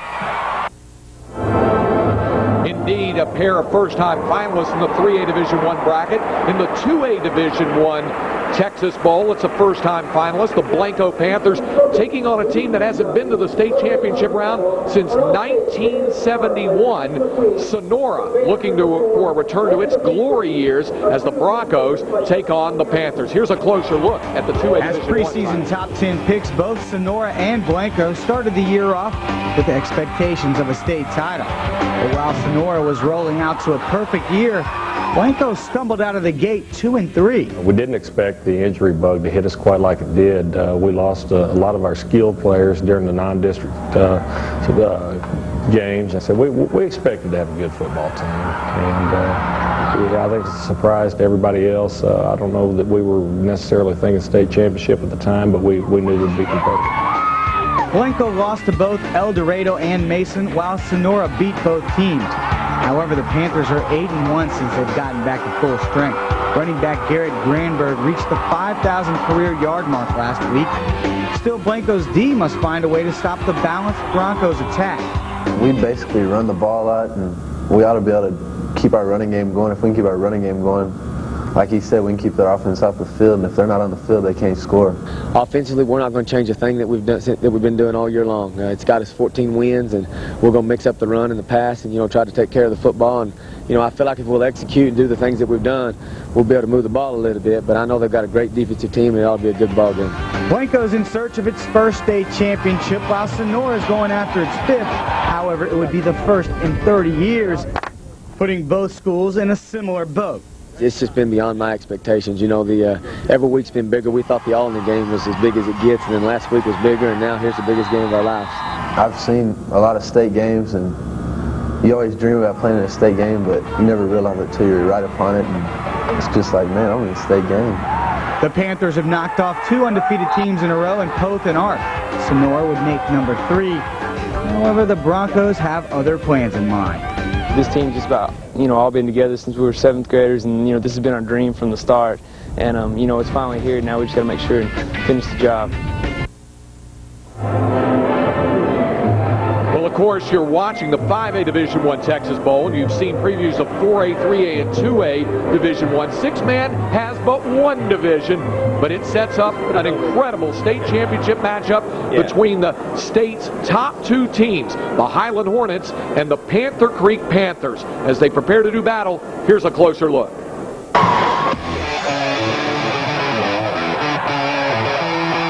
Like a few other state finals in Texas, the six-man title game sports 2 teams that hold undefeated records. Panther Creek, ranked at number 1 early in the year, has backed up the preseason Texas football ranking on its way to a 14-0 record. Highland, ranked number 3 in the state in August, is back in the spotlight after a 16-year absence from the state final. It's kind of neat now that it's come down to 2 and we're both undefeated, and it's going to be a good game, I hope. Well, just both teams undefeated, somebody's going to lose. We're supposed to have good offense, good defense. They're supposed to have basically the same thing, so something's got to give. Probably a lot of people there to watch. I guess they're a lot like us. They're real quick, flow the ball real well. They execute real well. Highland head coach Kerry Owens has got a number of close ties to this big game. He not only faced Panther Creek head coach Mitch Lee as a player when Lee was an assistant at Ira in 1982, but he also played on one of the 2 state title teams from Highland in the early 80s. It's exciting, and I guess the biggest thing is, you want to win one as a coach, but the biggest thing is those kids, having somebody else feel what we felt, as a player. That's just one of the greatest feelings to know that you're number 1 in the state. Panther Creek, one of only a few teams to make 3 state final appearances in the 90s, has its sights on attaining the school's 3rd state championship. Panther Creek head coach Mitch Lee has gotten close before, like in '97, when his team lost to Borden County in the state final.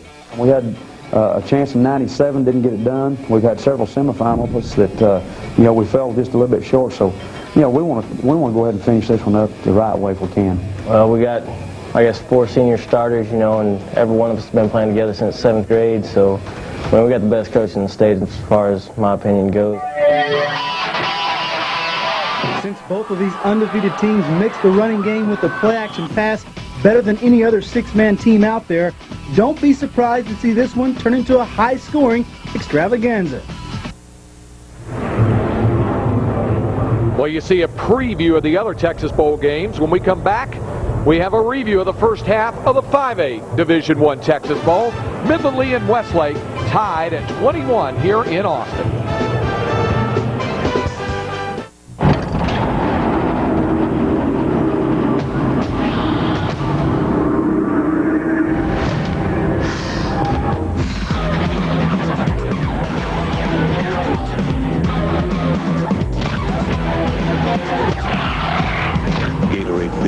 Your new berry, a new grape. So bold, it's fierce. I think I'm gonna need some more fierce. Look, you can't judge a book by its cover. Some things you should just keep to yourself. What do I have to do to make you listen?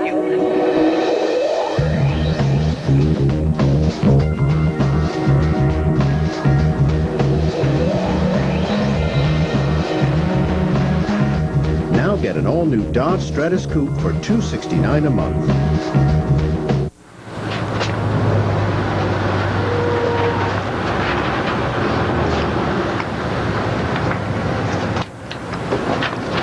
We could put another desk in here. What? Hey, what? Some growth strategies are better than others. How's yours? CPAs. Never underestimate the value. The holiday mood certainly in spirit here at Royal Texas Memorial Stadium at halftime. Midland Lee band performed, and now it's the Westlake Chaparral Marching Band as Westlake and Midland Lee are tied at 21. We expected to have an entertaining football game. We've had that, Shay, here in the first half, and we've had plenty of end-to-end action for both squads. Without question, we've seen both of these guys go at each other, and really offensively, Midland Lee has done some things that was a little bit unexpected. They've been very proficient throwing the football, keeping the Westlake Chaparrals a little bit on their heels, but again, Westlake coming back with those multi-sets and that offensive scheme that they have been very successful moving the football as well. Didn't take Westlake long to move the football down for the game's first score as they marched it 80 yards in 6 plays to get the first score set up by the quarterback, Duke Hassan. We'll say Duke Hassan here as he just takes the ball over the left side. Again, a very smart drive. Those 6 plays, 80 yards. They put it on the board real quick. And Midland Lee comes right back with the drive of their own. And Mr. Everything, Cedric Benson, breaking a long run around the left side, putting the ball in for his first touchdown of the first half. And it's Westlake responding again. And we see an excellent catch by the receiver there as he goes up, uses his body balloon, and he's able to fight his way into the end zone. And again, here we go, right back. Cedric Benson again takes it outside, gets in for his second touchdown of the first half. And then the Baloo come right back as he vaults over for a touchdown again, driving the ball down. Westlake doing it very efficiently. And then here we go, see Cedric Benson show us a little bit of power as he runs right over the top of Houston Street, putting it in the end zone for his third touchdown of the first half. 6 touchdowns in 24 minutes of play. You get the feeling we're going to have more here in the second half. So we have that coming up half number 2 here at Royal Texas Memorial Stadium with Westlake and Lee tied at 21. Hey Keith, as a respected sports journalist, what advice can you give on helping me score with the ladies? Keep hanging out at ballparks and racetracks and you'll be fine. The Keith Olbermann Evening News, Sundays at 10 on Fox Sports Net. Archer Dodge, Texas' largest Dodge dealer, is overstocked. Now is the time to buy with huge discounts and every 2000 and 2001 Dodge on the lot. $5,500 off on brand new 2001 Ram Quad Cab SLT pickup. $6,000 off your choice new 2000 Caravans or Durango. Archer Dodge even has $10,000 off new 2000 Dodge custom vans. Only Archer Dodge could bring you savings this big. Archer Dodge, Texas' largest Dodge dealership. Southwest Freeway at the airport exit. Civilization still belongs to the civilized, not the barbarian. Don't be afraid. We should rule the world! We can win. You know his name. Now seek his story. Attila. An original movie event, January 30th on USA. I'm Jim Rome. Next week on The Last Word, is there trouble in paradise for the defending NBA champion Los Angeles Lakers? Plus, are college football's 25 bowl games in case of too much of a good thing? The Last Word, 6:30 and 11:30 on Fox Sports Net. We get ready for the second half. Midland Lee and Westlake tied at 21, and we send it down to Keith Fletcher with Chaparral's head coach, Ron Schrader. All right, Craig, thanks a lot. Well, Coach, if the second half is any way like the first half, looks like you just kind of throw out that special teams playbook and just let it go, huh? Well, it's just a great game. You know, we're just going to have to keep mixing things up, you know. Of course, Midland Lee, you know, Cedric Benson, you know, it's probably much easier to call plays for Midland Lee than for Westlake. You know, we're trying to mix it up and, you know, basically just hang in here. Baloo is looking great on the run and on the pass. Are you prepared to just go for an offensive shootout? You guys are used to those, right? Well, you know, we'd rather not, but that may be the challenge that we'll have to face. You know, our kids are playing hard, you know, and I know we're going to continue playing hard, and I know Midland's going to continue playing hard. You know, this should be a great second half. All right, good luck in the second half. Thank you. Thanks a lot, Coach. That's Ron Schrader. Craig, back upstairs to you. All right, thank you very much, Keith Fletcher. And as you look at the first half numbers here, Shea Walker, and you see everything's so very close in terms of the total yards, and as befits a 21-21 tie. And the most impressive stat to me that stands out is Nick Hand is 6 for 6, 75 yards, the Midland Lee quarterback, and he has really stepped up and taken on a role and given Cedric Benson some relief and allowed him to have some room to run the football. And again, an outstanding job by Hand, finding receivers and receivers making the catches. So we get ready for the start of the second half. Nick Hand has had an important part in this first half for the Lee Rebels, leading them downfield. Of course, Cedric Benson has scored all 3 touchdowns, but Hand has also been handy, you might say, no pun intended, in being able to hit his targets, his receivers in the first half. Craig, you had mentioned it in the first half, but they don't want Nick Hand to lose the ball game for them. They want him to come in and execute the offense, and he has done exactly that today as he has been patient in the pocket. He's found the receivers. He's delivered the ball. They've made the catches. So he's had a very efficient first half. You see Cedric Benson needing 111 yards to move past Robert Strait in the 4th place all-time Texas rushing list, 141 yards away from moving into 3rd place for the all-time list to pass Rodney Thomas. As you take a look at the numbers there, he's 141 yards away from Rodney Thomas from Groveton. I don't think anybody's going to catch Ken Hall. No, Ken Hall's record is safe, as has been forever and probably will remain as such. Cedric Benson, of course, such an important part of Lee's success the last few years. Duke Hassan, also a solid first half for Westlake. And it's a guy who just doesn't make many mistakes. Only 2 interceptions the entire year for Duke Hassan. And Duke Hassan is doing an excellent job of executing the Westlake Chaparral offense, and he's gotten a lot of help from his 2 stud tailbacks in Dewan and Baloo. But again, the Westlake offense is doing a nice job of creating those seams and creases like they do, and the running backs have taken up huge yards. And then Hassan has shown the presence in the pocket. He's gone back to a play a couple of times to Baloo across the middle where he's hit that little slant in, and it's been very effective for Westlake. Interestingly enough, Westlake got the football to start the game, and they'll get the football to start the second half as Lee exercises the wind option in this contest. Well, you know, I don't know about that decision. I think when you got a guy like Cedric Benson and you're going in this kind of a shootout, you want to get the ball absolutely as many possessions as you can. They've shown that they can be effective going into the wind with throwing the football. So it's a little questionable here, but understandable that they want to try to set the tone with their offense, with the Midland Lee defense, and then put Westlake back in the bad field position with the wind. Christian Campbell would love to be able to return a kick, but of course, Michael Wynn will be kicking off with the wind at his back.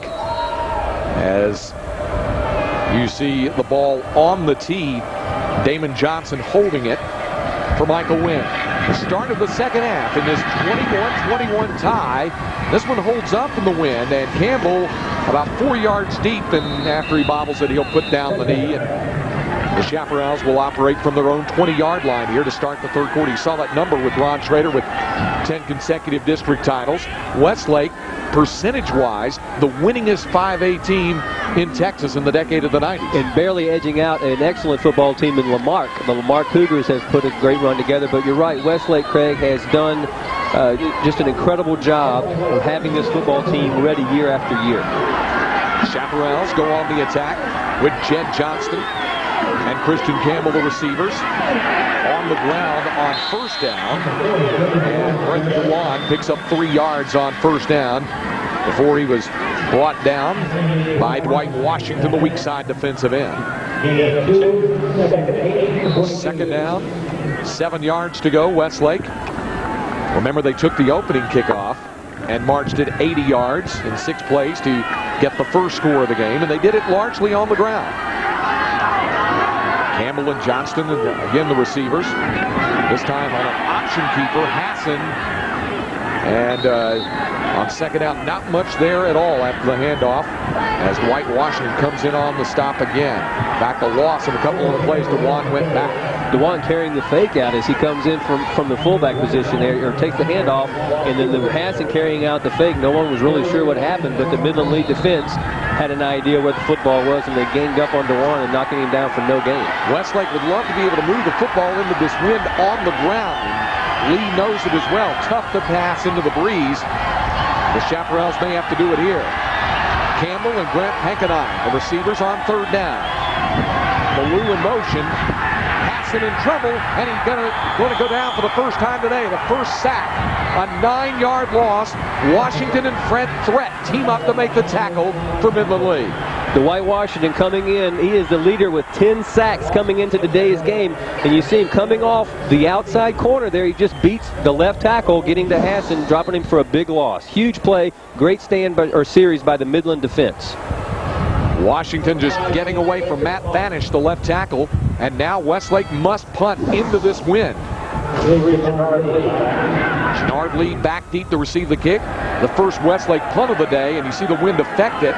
But it does take a good Westlake hop all the way down to the 48-yard line, as that kick will go 38 yards, and into that breeze, 38 yards is pretty impressive. And you hear the ovation from the Westlake faithful here. They're very pleased with that punt, as they should be. That was an excellent job of getting the ball out, backed up to your own 1-yard line, and now you've kicked the ball out. And Midland Lee does have a short field, but in this win, Craig, that was an excellent punt. It was, and now Midland Lee, with excellent field position, operates from the Rebel 48-yard line in a 21-21 tie. Timeout here in the third quarter.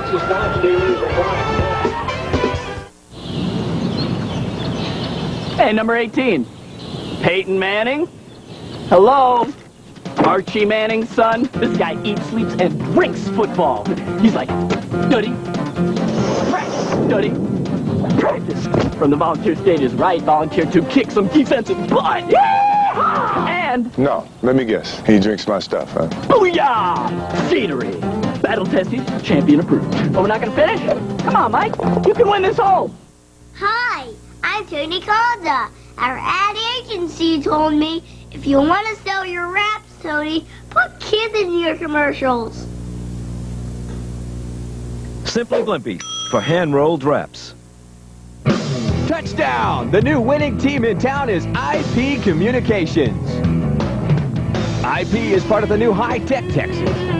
IP Communications was built on the Texas tradition of reliability, innovation, and friendly get-the-job-done customer service. So when the game is over and it's back to business, check out the new brand in Texas. IP Communications on the web at www.ip.net.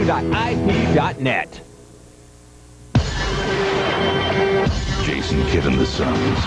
Tim Duncan and the Spurs. Tonight at 7 on Fox Sports Net.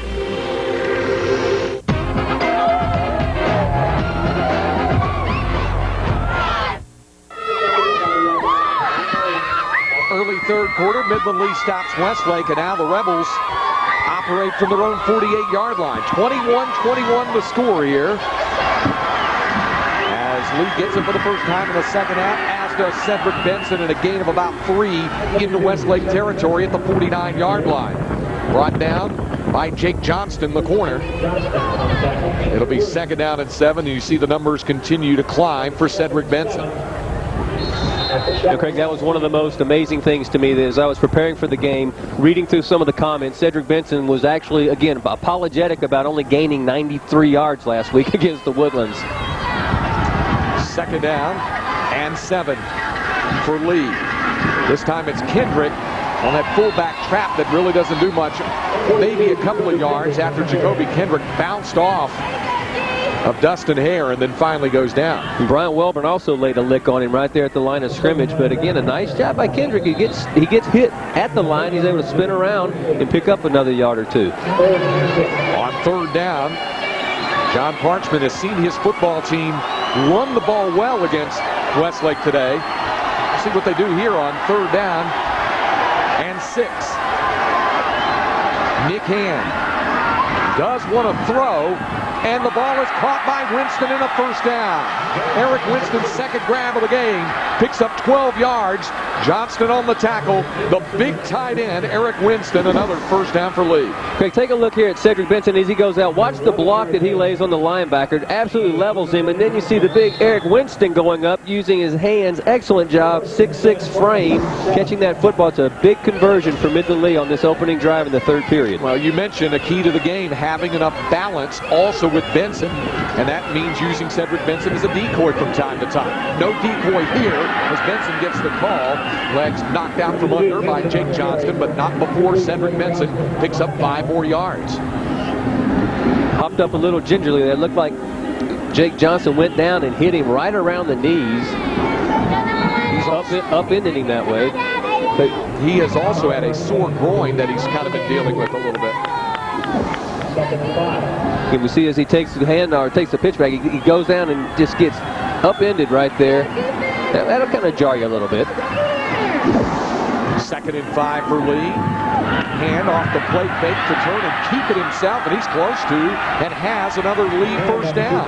Johnston, the corner, makes the tackle, but Nick Hand, executing the play fake, rolls out and picks up the necessary yardage. As he rolls to his left, it looks like he started to look for a receiver downfield, but everybody was kind of bunched up again, and you're going to see that when you're not a passing team, a predominantly running team, you're going to get your tight ends and your running backs who are running those little intermediate routes. They're going to kind of all seem to get together or coalesce in the same part of the field, and Hands, recognizing that, did a nice job of turning that up and picking up the first down. Jeremy Piper and Harold Faust check in as they kind of jumbo the defensive line through the chaparrals, and it shows there as they stack up Benson. They brought everybody up that time, and it was Houston Street, the free safety, and run support coming up to make the tackle. Got a help from a lot of folks there. Eric Smart also in on that play. Houston Street on this is one of the plays where you can come back and say, all right, I didn't have to go one-on-one with you there, and I laid a pretty good lick on you and stopped you. Again, Houston Street, an excellent football player. Jacoby Kendrick checks back in the lineup. Tyler Gatewood going through, and that's how you love your linebackers to play. They just go up and blow up the blockers coming down, and he just destroyed them at the line of scrimmage. Didn't give Benson any seam at all. On 2nd down, it is Benson to carry again and hit again and dropped at the 24-yard line. This time, Houston Street again coming up with a big pop.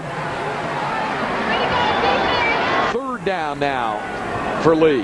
And that one-on-one play there by Houston Street, coming from his free safety position. He reads the play extremely well. He gets a kick-out block, does Benson, but Houston Street lays the wood on Benson and drops him right there in an excellent open field one-on-one tackle there. Otherwise, Benson would be in the end zone. 3rd down at about 8. Needed for Lee. Hand to throw. With time, Winston can't hold on, however, in and out of his hands, and it's 4th down for the Rebels. That ball got tipped at the line of scrimmage. Winston still showed excellent concentration, almost came down with that. Brian Welburn might have been the guy who got his hands on the football. Eric Smart, the safety, was on the coverage as you look at Brian Welburn. 4th down, and Michael Wynn, who has made 8 field goals this year with the wind at his back, and he has a strong leg, will try a 42-yarder. Hey, you don't want to overkick here. You got the wind at your back. Go ahead. Rebels have to hurry, and it's a fake. A flag comes down. Down go the Rebels. It just completely disintegrated, did the play, as Midland Lee had a legal motion. Obviously, Westlake will decline this penalty, and the Chaparrals are going to get the football back. Jannard Lee was the blocking back on that field goal attempt, and he was not on the field, and he tried to rush on late, and as he did, he rushed on when the center was snapping the ball to the holder, actually hit him in the shoulder. Unbelievable that he would even come on the field that late. John Parchman has seen his team make some uncharacteristic mistakes today. The turnovers, had a couple of penalties, and this will be a flag against Midland Lee, but it won't matter. Westlake will obviously decline it. Take a look on the screen. You see Jannard Lee coming in. He's trying to yell at the holder, hold on, and he snaps the ball, hits him right in the thigh. Oh, man, what a play. That really hurts Midland Lee because, Craig, they took the drive, the opening drive of the third period. They got it down in field goal position. They have a field goal kicker who can make that kick. They've got the wind at their back, everything that they need. They need those 3 points in a game like this today, and they really just imploded on that particular play. John Parchman, I think, is asking for why isn't it a dead ball situation, but the call is it is an illegal procedure call. So Westlake declines the penalty, obviously, and the Chaparrals will take over at the 38-yard line. And just like we mentioned in the first quarter, Shay, you look at it now, Midland Lee has seen half of the third period go by with the wind at their back and with no points to show for it. Westlake to Ballou on first down for a couple. And again, they were in excellent position, was Midland Lee, to go ahead and take the field goal attempt and gain the winning points here, or the go-ahead points in the third period. Really an unexcusable mistake, and you just really have to feel for Jannard Lee because, you know, this guy's been a big contributor on the Midland Lee team, and not to have that happen is just really tough on him. Rebels trying to get organized on defense now as Westlake comes to the line on second down and a long 8. Hassan against the blitz. Gets away from one man, but not the second. Down he goes, and the pressure coming from Lee. Dwight Washington once again coming in on the sack. Craig, there were only 2 guys in the route on that particular play, and Midland Lee is able to get a lot of pressure up front as they come in with Paul Gonzalez in putting the pressure on. And then Dwight finishing him off. Dwight Washington again. Here we go. Paul Gonzalez coming in from the outside linebacker position. He's the one who flushes Hassan out, and then the cleanup is done by Dwight Washington, who already has 11 sacks as of today. Third down and 11 needed for Westlake. Hassan over the middle and incomplete. Looking for Ballou. Pass was low and in front of him. Ashley Jackson on the coverage, so the Rebels stand to get the football right back. As Westlake once more will have to punt into this breeze. That was a play that Westlake had success with in the first half, going with the wind at their back. They were able to throw the football to that slant, getting Ballou on the trip side receivers, getting a slant down in the middle, not able to connect on that particular play. And the Midland defense has made some adjustments here in the second half, and they're really shutting down the Westlake offense so far. James Baker had a solid 38-yard punt into the wind the first time. This is a knuckleball off the side of the foot, and we'll see where they mark it out of bounds. Yeah, they're going to bring that one back up a little bit. At the 47-yard line, that's a 15-yard punt. Not what James Baker wanted to do, and Lee will have good field position once more. It's best to be upfront about things. If a thing is worth doing, it's worth doing well. What do you mean everybody's going? Who's everybody?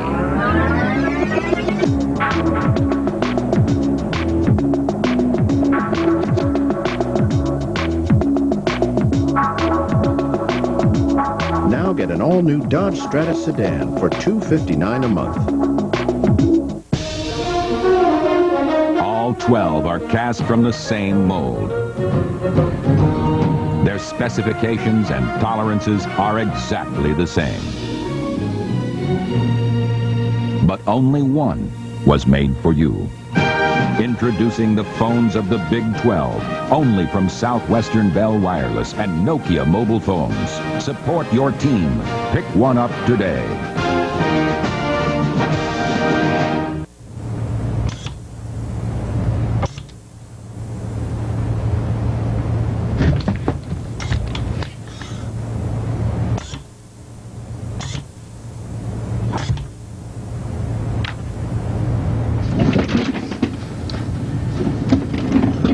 There's got to be a better way to maximize performance.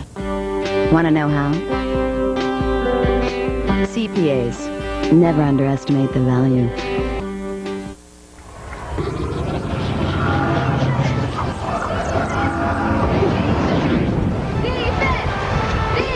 Austin, Texas. here on a Saturday afternoon in December, and pretty pleasant conditions, albeit windy ones here at Darrell K. Royal Texas Memorial Stadium. Craig Way, Shea Walker, and Keith Fletcher with you here. 5A Division I Texas Bowl. Here in the third quarter of a 21-21 tie. And Cedric Benson getting the call on first down. And Benson around the corner and has first down yardage and then some down to the Westlake 35-yard line as Benson winds up picking up 17 yards and a first down. Craig, that play looked like it was stopped at the line of scrimmage, and Cedric Benson showing outstanding ability to bounce it to the outside. He gets a nice block by Jacoby Kendrick, and then showing excellent speed, turning it upfield and picking up a big first down. At the 35-yard line, Lee did not score in its first possession here in the second half as the botched field goal try went for nothing. Now Lee back on the move at the Shack 35. Benson again with a call and picks up more good running room. This time as Eric Smart comes over to make the tackle and pick up of 8 yards on first down. We look at what Midland Lee is doing on offense, and they have run consistently and predominantly behind the left side. They're going behind number 72, Chad Owens, who's a junior, only 210 pounds, and Jacob Gosh, the senior, 250 pounds. Those are two of the smaller linemen on the side, and they're running right over the left side every time. Benson up to 25 carries now at 169 yards. Make it 26 carries for Benson, although this time he's in trouble, and look at him shake loose. Benson still on the move. And a first down as Benson, showing some of his magic, takes it all the way down to the 15-yard line, a 12-yard gain. And you'll be hard-pressed to find a prettier 12-yard run than that. Outstanding job, Cedric Benson, showing you why he's such a valuable player. He goes out, he gets stopped at the line of scrimmage, and just the power and the stiff arm as he shoves the defender to the ground. He turns it back up, runs into his own guy, loses his momentum again. Then Houston Street's able to take him out one-on-one down the field. But again, Cedric Benson just showing a lot of potential on that 12-yard run as he shoves the guy down with the stiff arm, has the presence of mind to shift the ball over to the right-hand side. Excellent run. It goes down in the backfield on the toss back inside the 15 and down close to the 12-yard line on first down this time, and getting up slowly is Cedric Benson after the gain on first down as he continues to move up the ladder, drawing nearer to Robert Straight's 4th all-time mark in high school football rushing history. That previous run, he only picked up 12 yards, but he covered about 40 in getting those 12 yards. Second down and 8 after the 2-yard gain. Nick Hand, toss back to Benson. Big running lane. He'll take it in for the touchdown. Benson's 4th of the day and Midland Lee's first lead of the day. You really have to be impressed with the job that the Midland offensive line is doing. The Midland Lee offensive line is doing to the Westlake Chaparral defense. They are creating big seams and big holes over that left side. And on this particular play, Craig, take a look at number 79, Brad Stovall. He's downfield blocking on the safety. You'll pick him up in your picture. There he is right now. He's down the field 12 yards throwing blocks for Cedric Benson. On for the conversion now after the 13-yard run. That's his 3rd straight championship game with at least 4 touchdowns. The extra point is no good, however. Michael Wynn's conversion try hooked left. That could be big. We'll certainly find out. 2:28 to go here in the third quarter as it's a 27-21 Midland Lee advantage. Again, Cedric Benson on this particular play gets just outstanding downfield blocking. All of his guys are down there shoving off and pushing guys down. He runs almost untouched as he makes the cut back up inside as he sees the seam. Again, that's the patience that you see with Cedric Benson, having that vision as he's bouncing it out to the left side. He takes the presence of mind and the patience to cut it upfield, and he gets outstanding downfield blocking for the touchdown. So it's a 27-21 lead for Lee, the first lead of the afternoon for the Rebels. And Westlake must go back into the breeze here with 2:28 to go in the third quarter. And Ron Schrader was hoping there wouldn't be a great deal of wind, although the forecast called for it to be just as it is today. Sunny and pretty mild for mid-December, but breezy. And the wind has made it difficult for the Westlake passing attack. 53-yard, 5-play drive. Takes 2:14 off the clock. Once more the wind blowing off the tee. And the Rebels again will ask Damon Johnson to put a hand on the ball and stabilize it for the kickoff from Michael Wynn. That extra point just hooked left. He just missed it left. Christian Campbell. That was a shot similar to our producer Lee Friday's golf swing, just hooking it straight left. This is the kickoff by Wynn. This one pops up high in the air, and this is returnable for Campbell at the 6-yard line. Christian Campbell, but excellent downfield coverage, and they limit Campbell to a 17-yard return. He's brought down at the 23. Landon Little downfield for the Lee Rebels to make the tackle. As you look at the Lee scoring drive, Cedric Benson's 4th rushing touchdown of the afternoon, and something that the fans who came out today that might not particularly be cheering for either team, but who cheer for the regular tenant of this facility, the Texas Longhorns, are hoping they get used to seeing that, because that young man is orally committed to play football at the University of Texas next season. 1st and 10, Westlake. Pass in the throw from the 23. The rollout pass goes incomplete. Intended target as Robert Rogers was over there.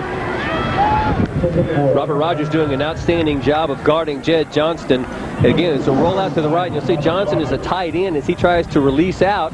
Robert Rogers stays right on top of him, and Hassan actually tries to force that ball in there right then, and had he caught the ball, it would have been for a loss. And a nice job of timing of Rogers coming over with the right hand, swatting the ball away. On 2nd down, the toss goes back, and maybe a couple of yards to the 25-yard line. Scott Ballou on the toss. And it brings up 3rd down and 8 for Westlake here inside 2 minutes to go in the 3rd quarter. Mark Gonzalez, another tackle. And Craig, we're seeing the Westlake offense, who was so potent in the first half, as they they had 116 yards passing and 92 yards rushing in the first half, not be able to do anything. And this is their 3rd series so far in the 3rd period. They've got a tough 3rd down conversion coming up. Christian Campbell, Grant Hankenine, the wideouts. The back split, now Ballou goes in motion as Hassan against the blitz. Throws on the run, the ball jarred away and incomplete. Intended for Jed Johnston, but good coverage by Robert Rogers to knock the ball away, and it's 4th down for Westlake. Robert Rogers is the defensive end, and what he's doing is he's spying on the tight end, Jed Johnson, and said, okay, if he releases, then I'm going to take him. And we see right here at the top of the screen, he tried to run like a little bit of a feint play and come back across the middle. Hassan trying to find him, but getting pressure from outside linebacker Paul Gonzalez, not able to square his body and deliver the ball to Hassan. After not having to punt it all in the first half, James Baker is punting for the 3rd time into the wind, and the wind knocking this one down, but a fair catch made at the 45-yard line by Tim Norman. 30 yards on that punt into the wind as we go down to the sidelines to Keith Fletcher. All right, Greg, thanks a lot. We're with Dr. Charles Braddock, Athletics Director for the University Interscholastic League. And Charles, talk about the possibility of there being a 4th playoff team in the UIL football playoffs, at least in Class 5A. There's some talk of it. Keith, as you know, each year we always have some controversy over our playoff system. Right now we have 38% of our teams in the playoffs, which is the same numbers that we have in the NFL. So we think we have a good system. There is a referendum ballot before our school superintendents. It seems to be that the school superintendents are satisfied with our current system.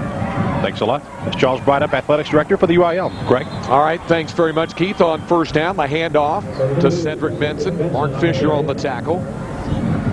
Benson picks up 5 yards out to midfield as we tick down to a minute to go, and Cedric Benson has just hit the 200-yard rushing mark in this game.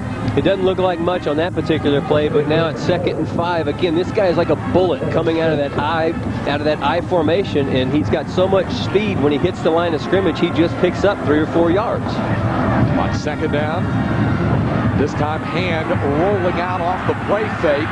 Hoover trying to catch him. He can, and Nick Hand is the first down and much more.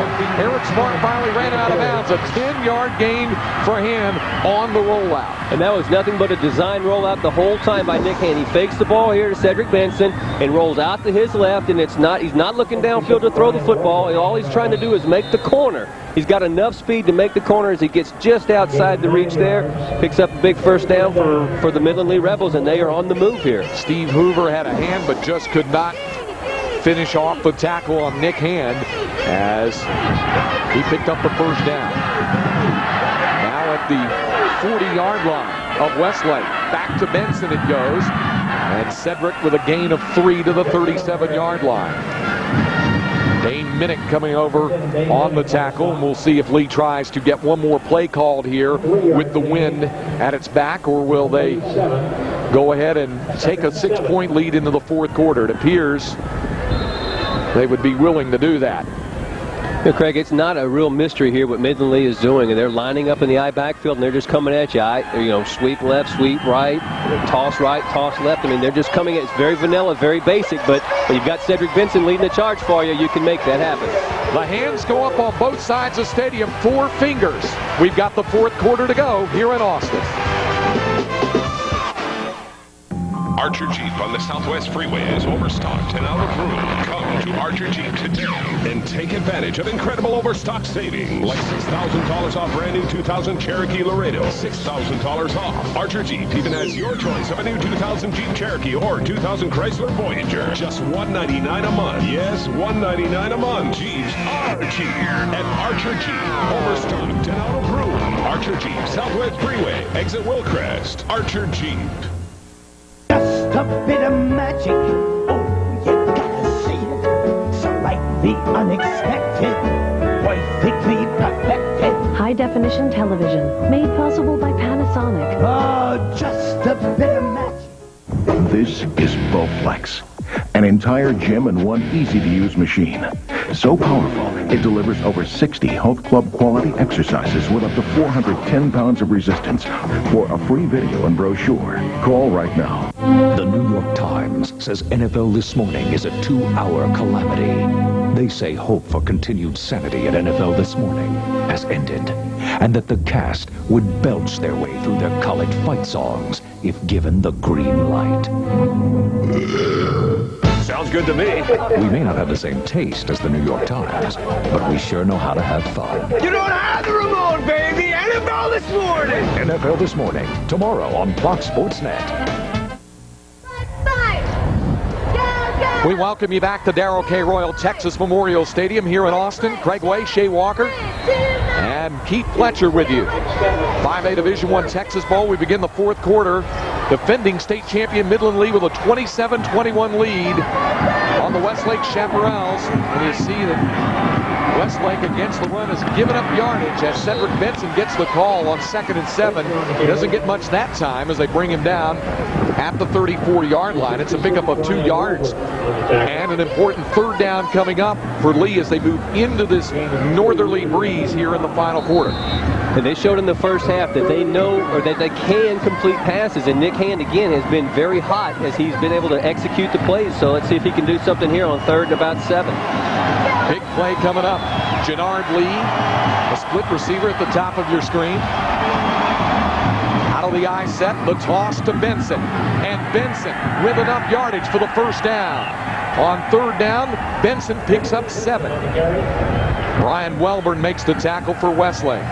Cedric Benson's numbers continue to climb in excess of 200 rushing yards today, and he has all 4 lead touchdowns. Craig, this Westlake defense is no slouch either. They've only allowed 1 100-yard rusher this year, and they've held opposing teams to 127 points coming into today's game, so this is not a slouch defense. Well, Westlake has not encountered a running back quite like this one. 1st and 10 for Lee. Benson again, the call, and he moves inside down to the 23-yard line. Brian Welburn makes the tackle, and of course the Woodlands held Benson to 92 yards on 28 carries a week ago. Part of that, the Highlanders with a big defensive front, and they really gang tackled and teamed up, but they're getting excellent push off the offensive line today is Midland Lee. The offensive line for Midland Lee has just been outstanding. We see them on Cedric Benson's long runs. I mean, they are downfield, Craig, blocking 10, 12 yards down the field. They're able to get to the linebackers, and that's creating the seams for the Midland Lee runners. On 2nd and 6, Hand going to tuck it in and run, and breaks off one tackle, but then coming over to make the stop for Westlake was Craig Welburn. He limits Nick Hand to a 3-yard gain with some help from Tyler Gatewood. So here we are early in the 4th quarter as we look at our Gatorade game summary. You see Cedric Benson's very impressive totals. And the total yardage now favoring Lee significantly after Westlake had 7-0, 14-7, and 21-14 leads. It's Lee with the momentum here early in the 4th quarter. And really defensively, Midland Lee has shut down Westlake so far in this second half. Big 3rd down here, 3rd and 3 for Lee. They toss it back to Benson, and he is close to the 1st down. Second effort might have gotten it inside the 19-yard line. That was his 3rd effort, Greg. His 2nd effort came at the line of scrimmage. Wow. Well, Cedric Benson thinks he got the 1st down. And watch the way this guy comes through. As he not only goes through, he cuts it back up the middle, he gets hit at the line, he keeps the legs moving, then he leans out his body as far as he can to pick up the 1st down. Outstanding individual effort. He willed his way to that 1st down. Benson continues to pound away at the Westlake defensive front. A little uncanny, Craig, on that particular run. It just seemed like he knew what he had to do to get the 1st down, and it wasn't very easy for him to do it, but he was able to get it done. He wanted that 1st down. 1st and 10. Lee on the move again. Back to Benson inside the 10 and down to the 9-yard line, and that's Jacoby Kendrick, the fullback, as Benson got a breather. I'm so used to calling 32, and there's 42. Jacoby Kendrick, the fullback, on 1st down. A very effective play for Midland Lee, a quick hitter. We saw him run it a little earlier today, but they didn't have, Westlake hadn't seen enough of Cedric Benson to really bite on the flat on that, and they really are able to pop Jacoby Kendrick up the middle. I mean, the guy's got 7 touchdowns this year, so he's pretty effective with the football. He just doesn't get it as often. That one works for 8 yards down to the 10. Now it's Benson's turn, and Benson has 5 touchdowns this afternoon. Cedric Benson's 5th rushing touchdown has widened the Midland Lee lead. Craig, you can't say enough about the block of Jacoby Kendrick as he comes out on the corner. He's coming from the fullback position. As he comes out, he lays the block out. And you'll see it right up here at the top of your screen on the corner. Jacoby Kendrick goes out and he'll lay out the defender and just create a seam for Cedric Benson. He just gets a chip on him on that play, but again, that's all Benson needs. Again, a wonderful job of execution by the Midland Lee offense. Well, after missing the last extra point, Lee's going to go for 2 here. And it is Hand looking to throw, and it's short. Kendrick caught the ball but fell down shy of the goal line. Nevertheless, it's a 12-point lead for the Midland Lee Rebels with 8:44 to go in the game. Westlake finds itself trailing by its largest margin of the year. Interesting. Coca-Cola or Pepsi-Cola? A paradox. While molecularly similar, they logically seem to offer 2 possibilities. Of course, you must invariably arrive at one and only one correct choice. Duh.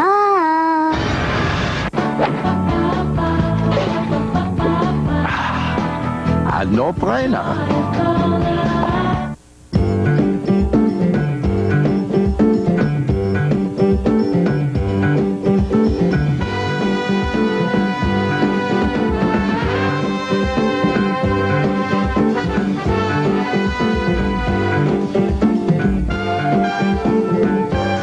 Puts the world's most powerful technologies in your hands, so you can do whatever you want, whenever you want. Verizon, how to get life done.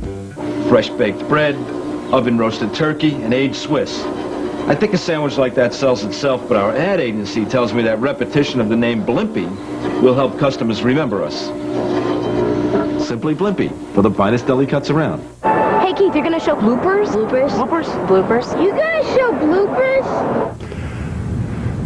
No. The Keith Olbermann Evening News, Sundays at 10.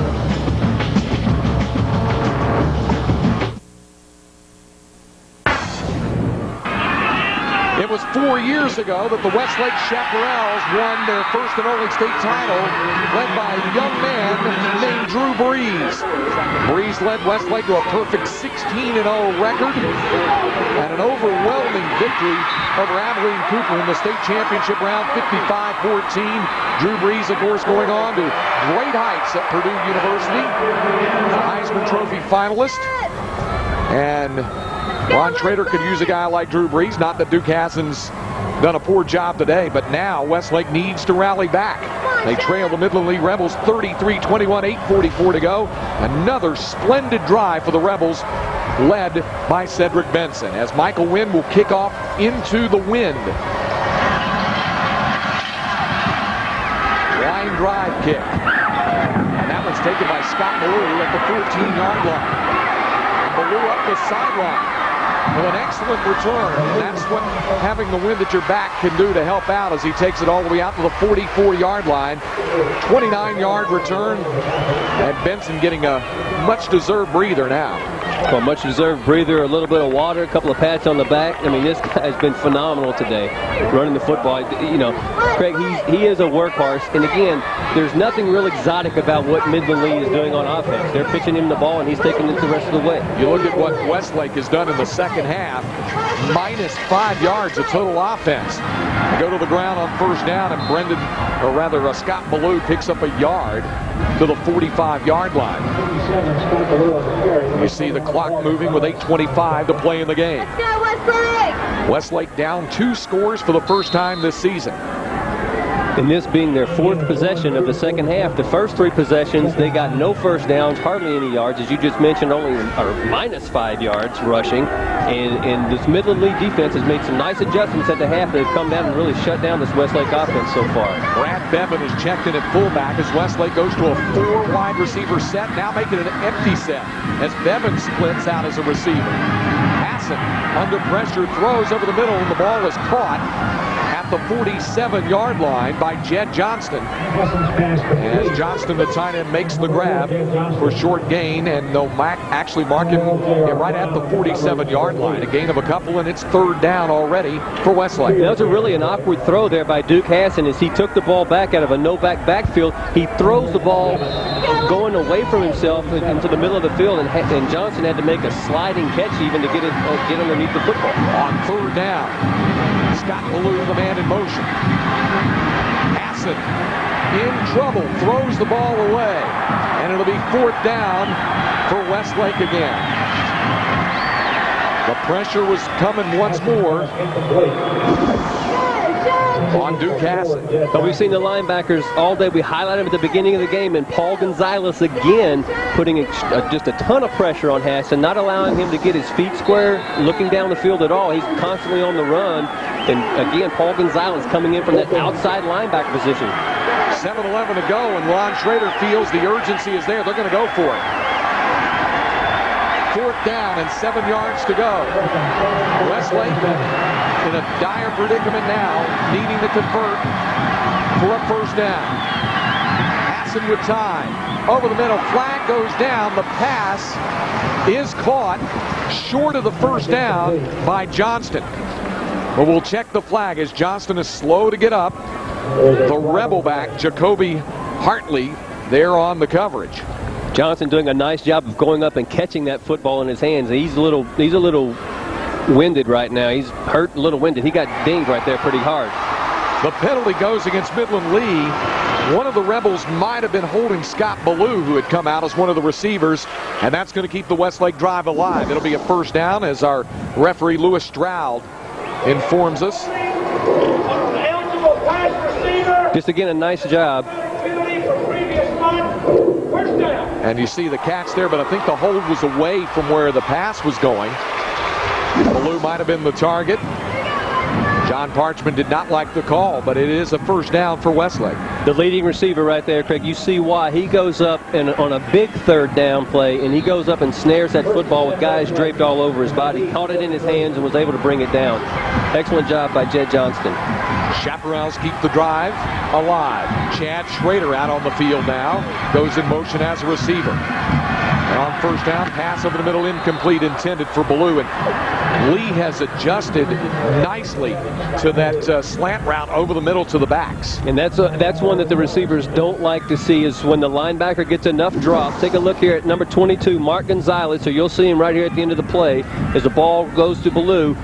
You see, but at the same time, he reaches his arm out there. He kind of alligator arms it, and who can blame him? You got Mark Gonzalez bearing down on you, laying the lick. Campbell, one of the split receivers. On second down, the toss goes back to Ballou, looking for some blocks, picks up some, has the first down for Westlake.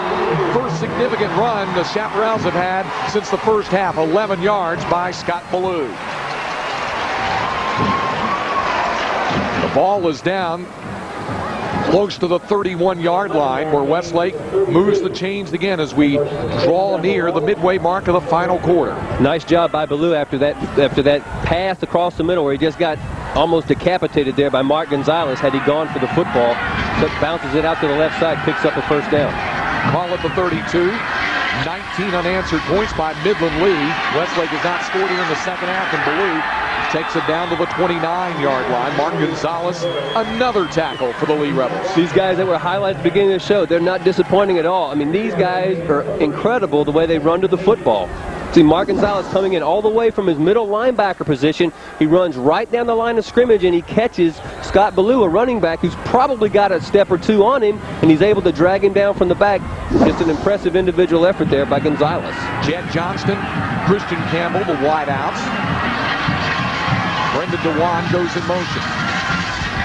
Hassan over the middle. The ball is caught by DeWan, and then he is popped hard at the 27-yard line once making the reception and driven back. J.R. Brown and Paul Gonzalez on the stop. As you look at Paul Gonzalez there, 5.5 minutes to go in the game, and Lee closer to a three-peat as Westlake tries to fight back. Get another shot delivered there by Paul Gonzalez, the brother of Mark Gonzalez. Again, we've seen Westlake come back to that play a couple of times, Craig, where they're running the tight end or the inside receiver back across the grain, trying to create an opening, but Midland defenders are laying some pretty good letter. An important third down for Westlake, throwing on the run. The ball is caught, but it's short of the first down. Christian Campbell made the catch at the 23-yard line in front of Jacoby Hartley, the Rebel back, but it's going to bring up another fourth down for Westlake. And a real decision here, because now do you kick the field goal, get some points? They need two. They're down double digits. They need 2 touchdowns. Well, that's right. You only have 4:48 there. You're exactly right. They're going to have to go for this one again. Actually, this one looks a little easier to convert than the one they had before, huh? They need about a couple anyway. A long 2 here on fourth down for Westlake. Lee fans trying to exhort the Rebels to stop the Chaparrals, and this is close for Scott Ballou, and it looks like he's got the first down. Well, he's getting a good spot on the bench side. He's getting a spot where he stretched the ball out too, and that may be just enough for a first down.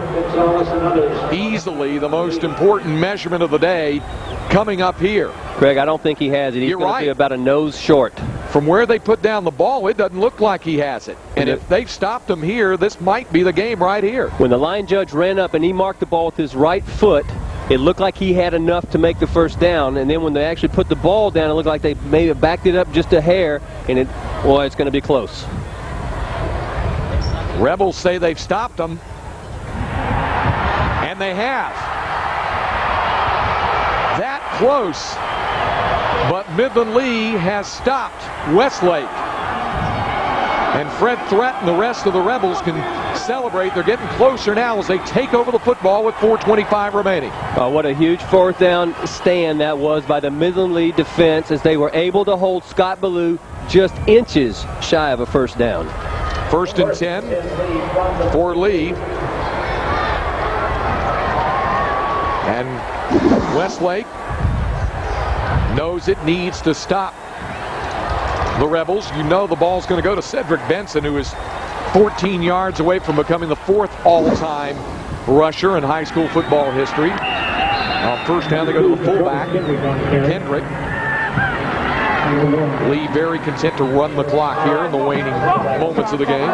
Well, they've got a guy that they can do that with Cedric Benson, because, again, giving him the football, chewing up the clock shouldn't be too much of a problem, as long as they have done, Craig, this whole second half. I mean, Midland Lee, they've made some halftime adjustments, but they have come out and just played an outstanding second half of football, both offensively and defensively. Benson, the deep back, on second down. A 4-yard gain for Kendrick on first down. Now Benson with the call. And this time the Chaparrals can't hold it. And Benson comes up. There's also a late flag coming in on the end of the play. Important penalty here because Benson bounced off tacklers, but it's going to go for naught. The penalty against Lee.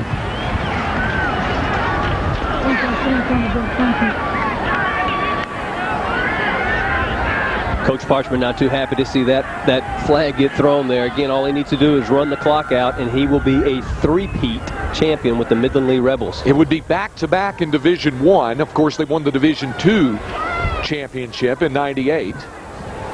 But now, correct me if I'm wrong, high school czar. It's 3 consecutive titles in Class 5A. This would be the first time that it would be done. Is that correct? That would be correct. I'm going to you for the source. The numbers in the last 2 years. Let's go down to the sidelines to Keith Fletcher. Well, guys, you know, it'll be a few more months before Cedric Benson steps foot on a collegiate football field, but he's already up for a Heisman Trophy Award. That's because the Downtown Athletic Club in New York has, for the first time, sponsored a high school Heisman. They've divided the country into 6 different regions, and Cedric is one of 3 from the South region, one of 2 from Texas, to be up for the high school Heisman. It'll be awarded on December 30th during the halftime of the National High School All-Star Game that'll be played at Highland Park High School in Dallas. And also, as well as that, it'll be televised right here live on Fox Sports Net. Well, Cedric Benson doing his part to earn a high school Heisman, and there he goes again after the penalty made it 2nd and 15. Now he gets the carry, and it's 3rd down. Certainly he would be deserving of a high school Heisman, but you kind of question a high school Heisman. Does that put a lot of undue pressure on a guy? Because if he goes to college and say he doesn't quite meet the expectations or all the hype coming in, I mean, that's a little bit of a slam on him. Well, this guy, of course, has been slamming into defensive backs and doing a great job throughout his high school career, and he's close to becoming the 4th all-time leading rusher. Clock moving, 2:40 to go in the game. 3rd down. Benson, the carry again, and he stopped short. And now Westlake's going to ask for a timeout. With 2:31 to go, they will get the football back. Ron Schrader's team back on its heels. They trail by 12. I'm Jim Rome. Next week on The Last Word, is there trouble in paradise for the defending NBA champion Los Angeles Lakers? Plus, our college football's 25 bowl games in case of too much of a good thing. The Last Word, 6:30 and 11:30 on Fox Sports Net. 'Tis the season for Value Coupon at David Taylor Buick. Make this a holiday to remember with extraordinary savings. Get your $2,800 value coupon on a new 2001 Regal. Find it on the web at davidtaylor.com. Or come into David Taylor and we'll print one for you. David Taylor Buick. Houston's news, weather, and traffic. KTRH is live on the scene. With police in pursuit, the car has hit a truck and spun. Nobody covers them like News Radio 740 KTRH. I'm Bob Vila. Now's the time to get your home ready for colder weather. An older heating system may not be as efficient or reliable as it should be. Call Sears Home Central, someone you know and trust to do it right. Your total solution for heating systems, sales, installation, and service. You can get 0% financing until next spring on all central heating systems when you use your Sears card. That means no billing, no payments until spring. Call Sears. The good life at a great price, guaranteed. Jason Kidd and the Suns, Tim Duncan and the Spurs. Tonight at 7 on Fox Sports Net. You're watching Fox Sports Net. Coverage of today's 5A Division I Texas Bowl on Fox Sports Net is brought to you by the University Interscholastic League. By Dodge, official sponsor of the Texas High School State Championships. By Gatorade, is it in you? By Pepsi, proud sponsor of the Texas High School State Championships. And by IP Communications. Let us take you there.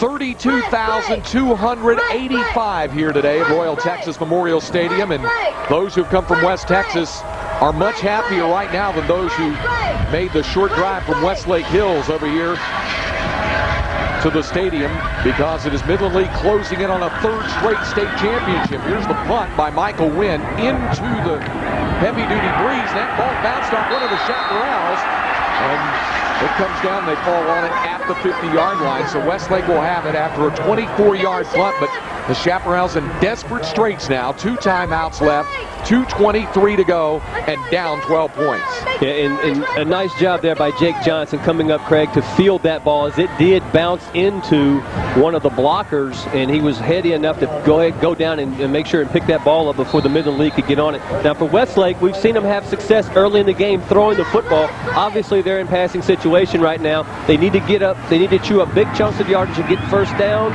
or throw the football so they can stop the clock. On first down, going to be a reverse to Schrader, who will throw the ball downfield for Campbell, who can't get to it.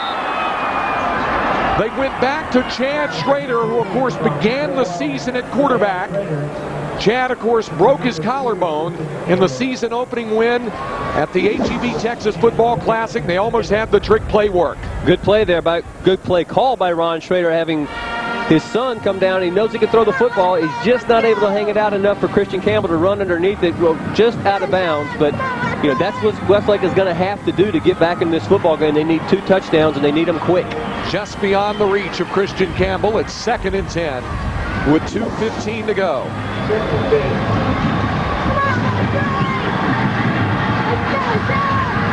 DeWan in motion. The slant route incomplete for Campbell, well covered by the cover corner Damon Johnson. And Craig, taking the vantage point that we have to look down on the field right now, Midland Lee has obviously gone back to a cover 2, but their safeties now are playing back about 15 yards deep, where normally they'd play around 9 to 10 yards deep. So they're playing back, they're anticipating the passing game, and they want to keep everything in front of them. 3rd down now. See the numbers today for Christian Campbell, playing his final high school football game, and there's the coverage of which Shea spoke. So they're even dropping now the Rebel back. He's going back, and he's about 15 yards deep, and they really want to keep all these plays in front of him. Pass deflected at the line and incomplete, as the Rebels get Fred Threat right in there to knock it down, and Westlake down to perhaps its final offensive down of the season. And Big Fred, the senior, 6'2", 305, showing the sign to the fans that, hey, I got that one, fellas, I got that one. One more play they have to be saying to themselves, knowing if they stop the Chaparrals here, they can celebrate what will be a 3rd consecutive 5A state championship. First team to pull off that feat. It'll be back-to-back in Division 2. Or Division 1, excuse me. They had the Division 2 title in '98. 4th and 10. Hassan throws on the run, incomplete. The ball will go over to Midland Lee, and they can feel it now on the Rebel side. And a lot of pressure on Hassan there by Dwight Washington. Again, the team leader in sacks, came into today's game with 10 sacks. He doesn't allow Hassan, as he's rolling out to his right, ever have an opportunity to set up, who was looking downfield for Christian Campbell. Didn't have an opportunity to try to deliver the ball because Dwight Washington putting on too much pressure. And you can't say enough about this Midland defensive effort in the second half. At the 50-yard line, yes, the folks in the Basin can say three-peat, because Lee is that close to taking it back for a 3rd consecutive state title. But what do you do for an encore? Well, John Parchman would take them back and make it 4. But they're certainly going to want to enjoy this. Here's Cedric Benson, and Benson has just become the 4th all-time leading rusher in Texas high school football history.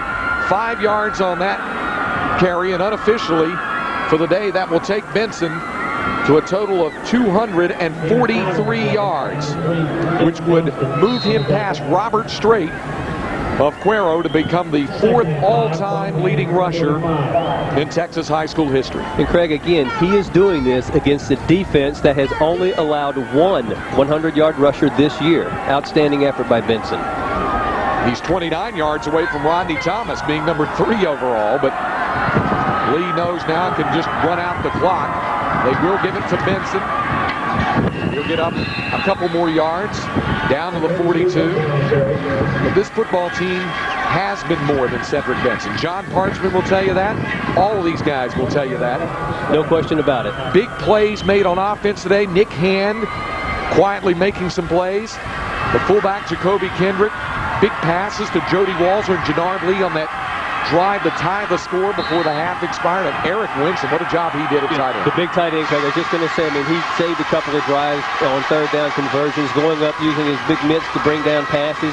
And it has been a total team effort by the Midland Lee Rebels. And offensively, they've had everybody contribute. We talked about at the beginning of the game that they would have to have that happen in order to win this football game today, and they did. And on the defensive side of the football, they absolutely shut down Westlake in the second half. Brian Welburn coming off his final game. You can probably take a guess at who our player of the game is. Our Pepsi player of the game. There's the numbers for Cedric Benson. 39 carries, 246 yards, and all 5 Lee Rebel touchdowns. Will he carry it a 40 a time? Yes, he will. And a first down for the Rebels. And then that should do it. 40 carries today for Benson, who will unofficially wind up at 249 yards today. Now the clock will run, and Lee will perhaps run one more play and then celebrate a 3rd straight state championship. And it has to be disappointing, obviously, for Westlake. Number 1 in Texas, number 3 in the USA Today national poll, undefeated, and it's disappointing to end this way. A great season for the Westlake Chaparrals, but it's not ending the way they'd like it to end.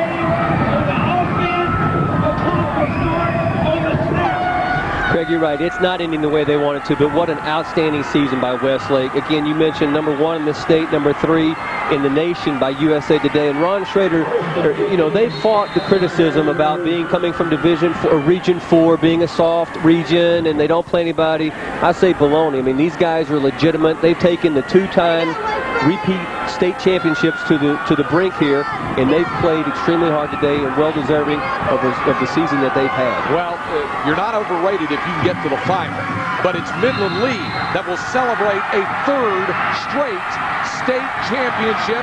John Parchman to get the bath for the 3rd straight year as the Lee Rebels are back-to-back 5A Division I state champions, and the 3rd school, or the 1st school to win 3 consecutive Class 5A state football championships.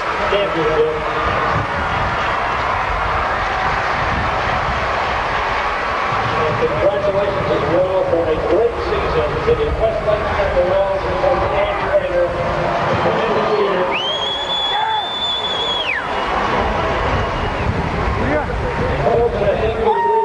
We saw a great football game with really good team. Great sportsmanship on the part of these two teams. A tremendous state championship game. Let's go down to the field. Keith Fletcher with the victorious head coach. All right, thanks a lot, Craig. First of all, Dr. Charles Braddock of the University Interscholastic League with a presentation for Coach Parchman. Coach Parchman, it's going to be quite a habit. 3 in a row. Your state champions once again. Year 2000, Division I state champions go to the Midland Lee Rebels. Congratulations. Thank you. We'll see you next year, too. Hey, see, Ray, how you doing? Thank you. Thank you. Coach Parchman. Yes, sir. Talk about some people, some places, actually thought you were an underdog coming into this game. Well, we had a good feeling about it. Our kids you know, our kids won't be intimidated. You know, we just didn't know if we could play good enough, but we knew that fear wouldn't be a factor in the thing. And sure enough, they played hard. And I think they started busting a little concrete, and they saw the momentum change, and they you know, put them on the road. Tied at halftime at 21. What was the difference in the second half? Now, we talked about, we've been here before, last week. And what did we do last week? What were you thinking last week? And they came out and executed well, both sides of the ball. You may win another 3 straight state championships. You may not win another. What has the last 3 years meant to you, your program, and your community? Well, we've been blessed, and I don't know why. You know, it's not clean living or anything too much, but we've got a bunch of great kids that just bust their tails, and a bunch of coaches that are very, very unselfish, and you know, we're so blessed. Cedric Benson, a special athlete, talk about his career. Well, he wanted to finish up strong. He said, I'll carry it every time if I need to. You know, and he practically did, but he's a strong player, and he wanted to finish out strong here on this field and make up for, you know, what he thought was a subpar game last week, and we're so proud of him. Congratulations, Coach. Thank you very much. Going for 4 now! Back upstairs to you. All right, and, you know, I don't think it was lost on anyone when Dr. Charles Bryda presented the championship trophy for 3 straight titles, and John Bargeman said, we'll see you next year for 4. And you have to have that mindset, Shea Walker, and they think that way out in West Texas, no question about it, about winning state titles and winning them in bunches, and they're establishing their own dynasty now in Midland. State championship goes to Midland Lee. The Rebels are winners again. They beat the Westlake Chaparrals 33-21. We'll be back right after this.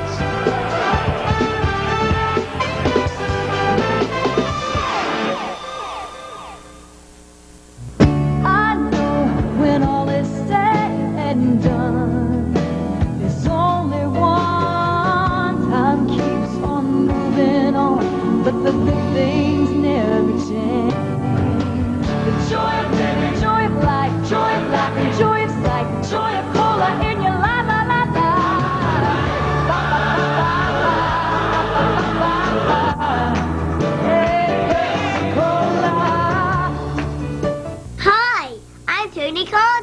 Our ad agency told me if you want to sell your wraps, Tony, put kids in your commercials. Simply Blimpie for hand-rolled wraps.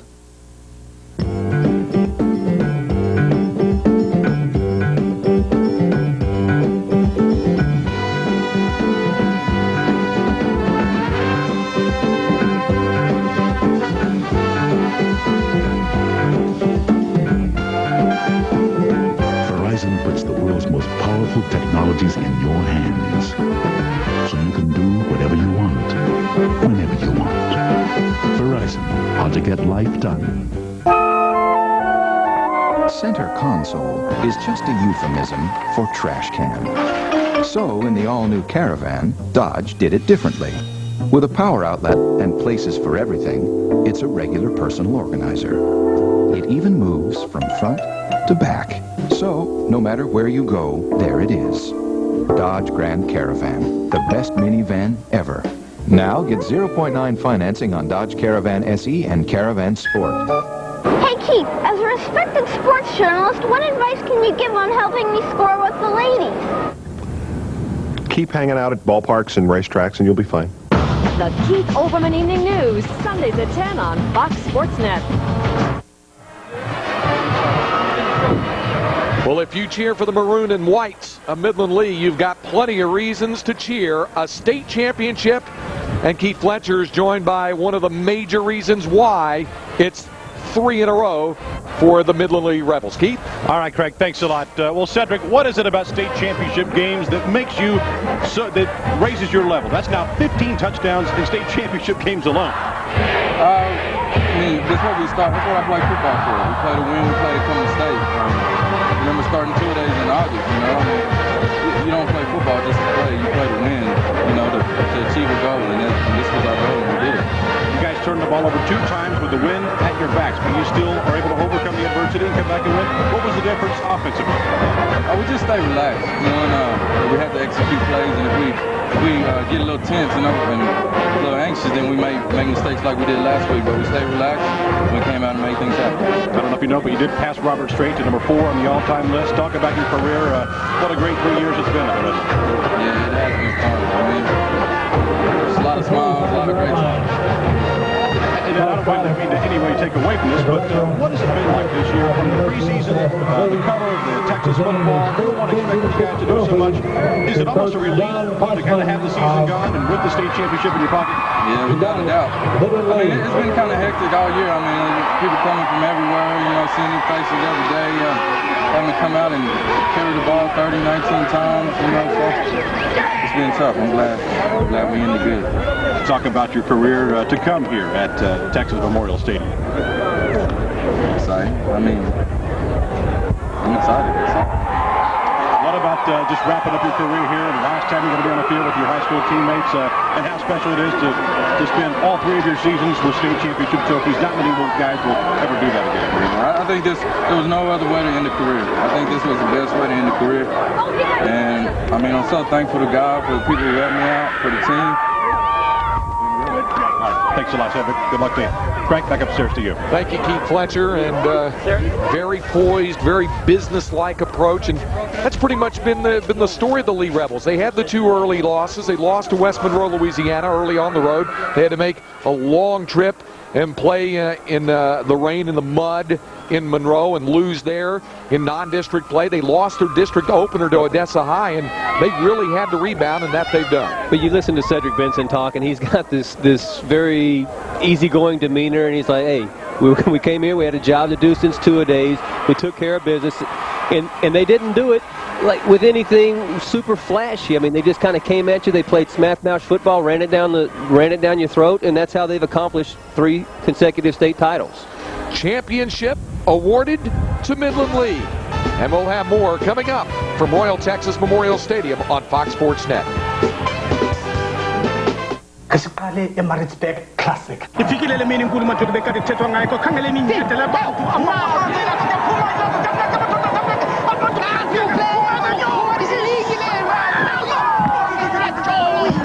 kanye uyopheteka kakhulu ngeshwani yakizivulile namkelekile manene kazi ifikile mina bedilindele imine enkulu kakhulu namhlanje kuzawukhawuka ngoba Sunday Night Fights on Fox Sports Net. Pound for pound, the best fighters in the world go toe-to-toe.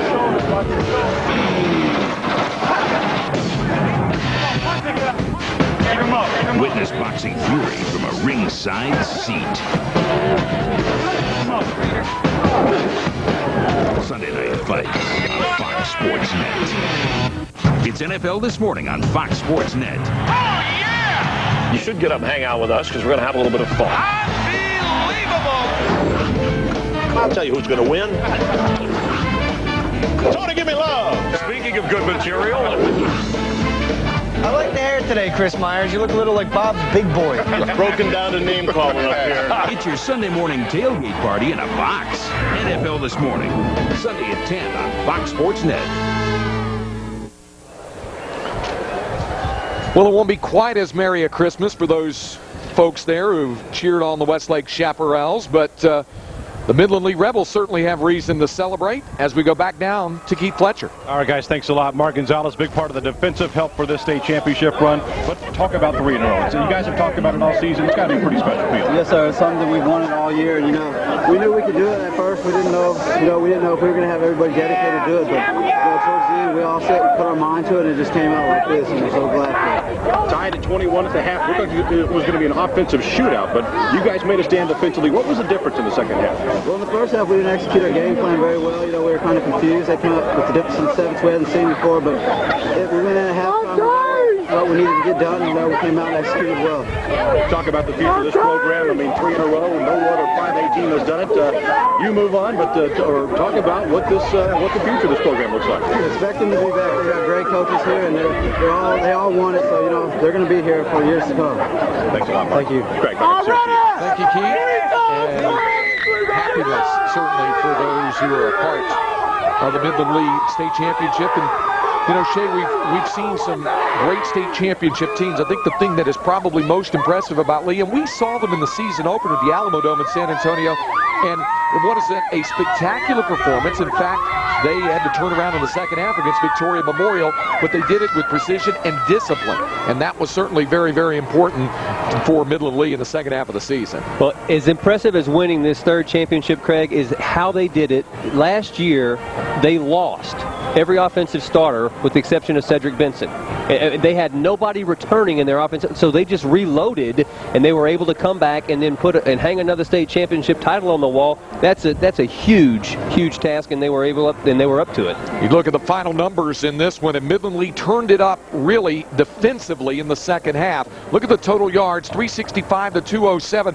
Westlake shut down in the second half, Shay. It's what we said. The key to this game would be not even quite so much what Cedric Benson would do on offense, but what Lee would do on defense against Westlake, and they did perform in the second half. And they took the defensive effort by Midland Lee is just incredible. They took the two, Brendan DeWan and Scott Blue, the two dominant backs that have just run all over everyone, and they held the Westlake offense to minus 13 yards rushing on 7 attempts. That's pretty impressive stuff there. And then, of course, you can't help but be impressed by what Cedric Benson did as well. What a way to close out his high school career. 40 carries, 249 yards, and 5 touchdowns. For the Lee Rebels, 3 in a row now.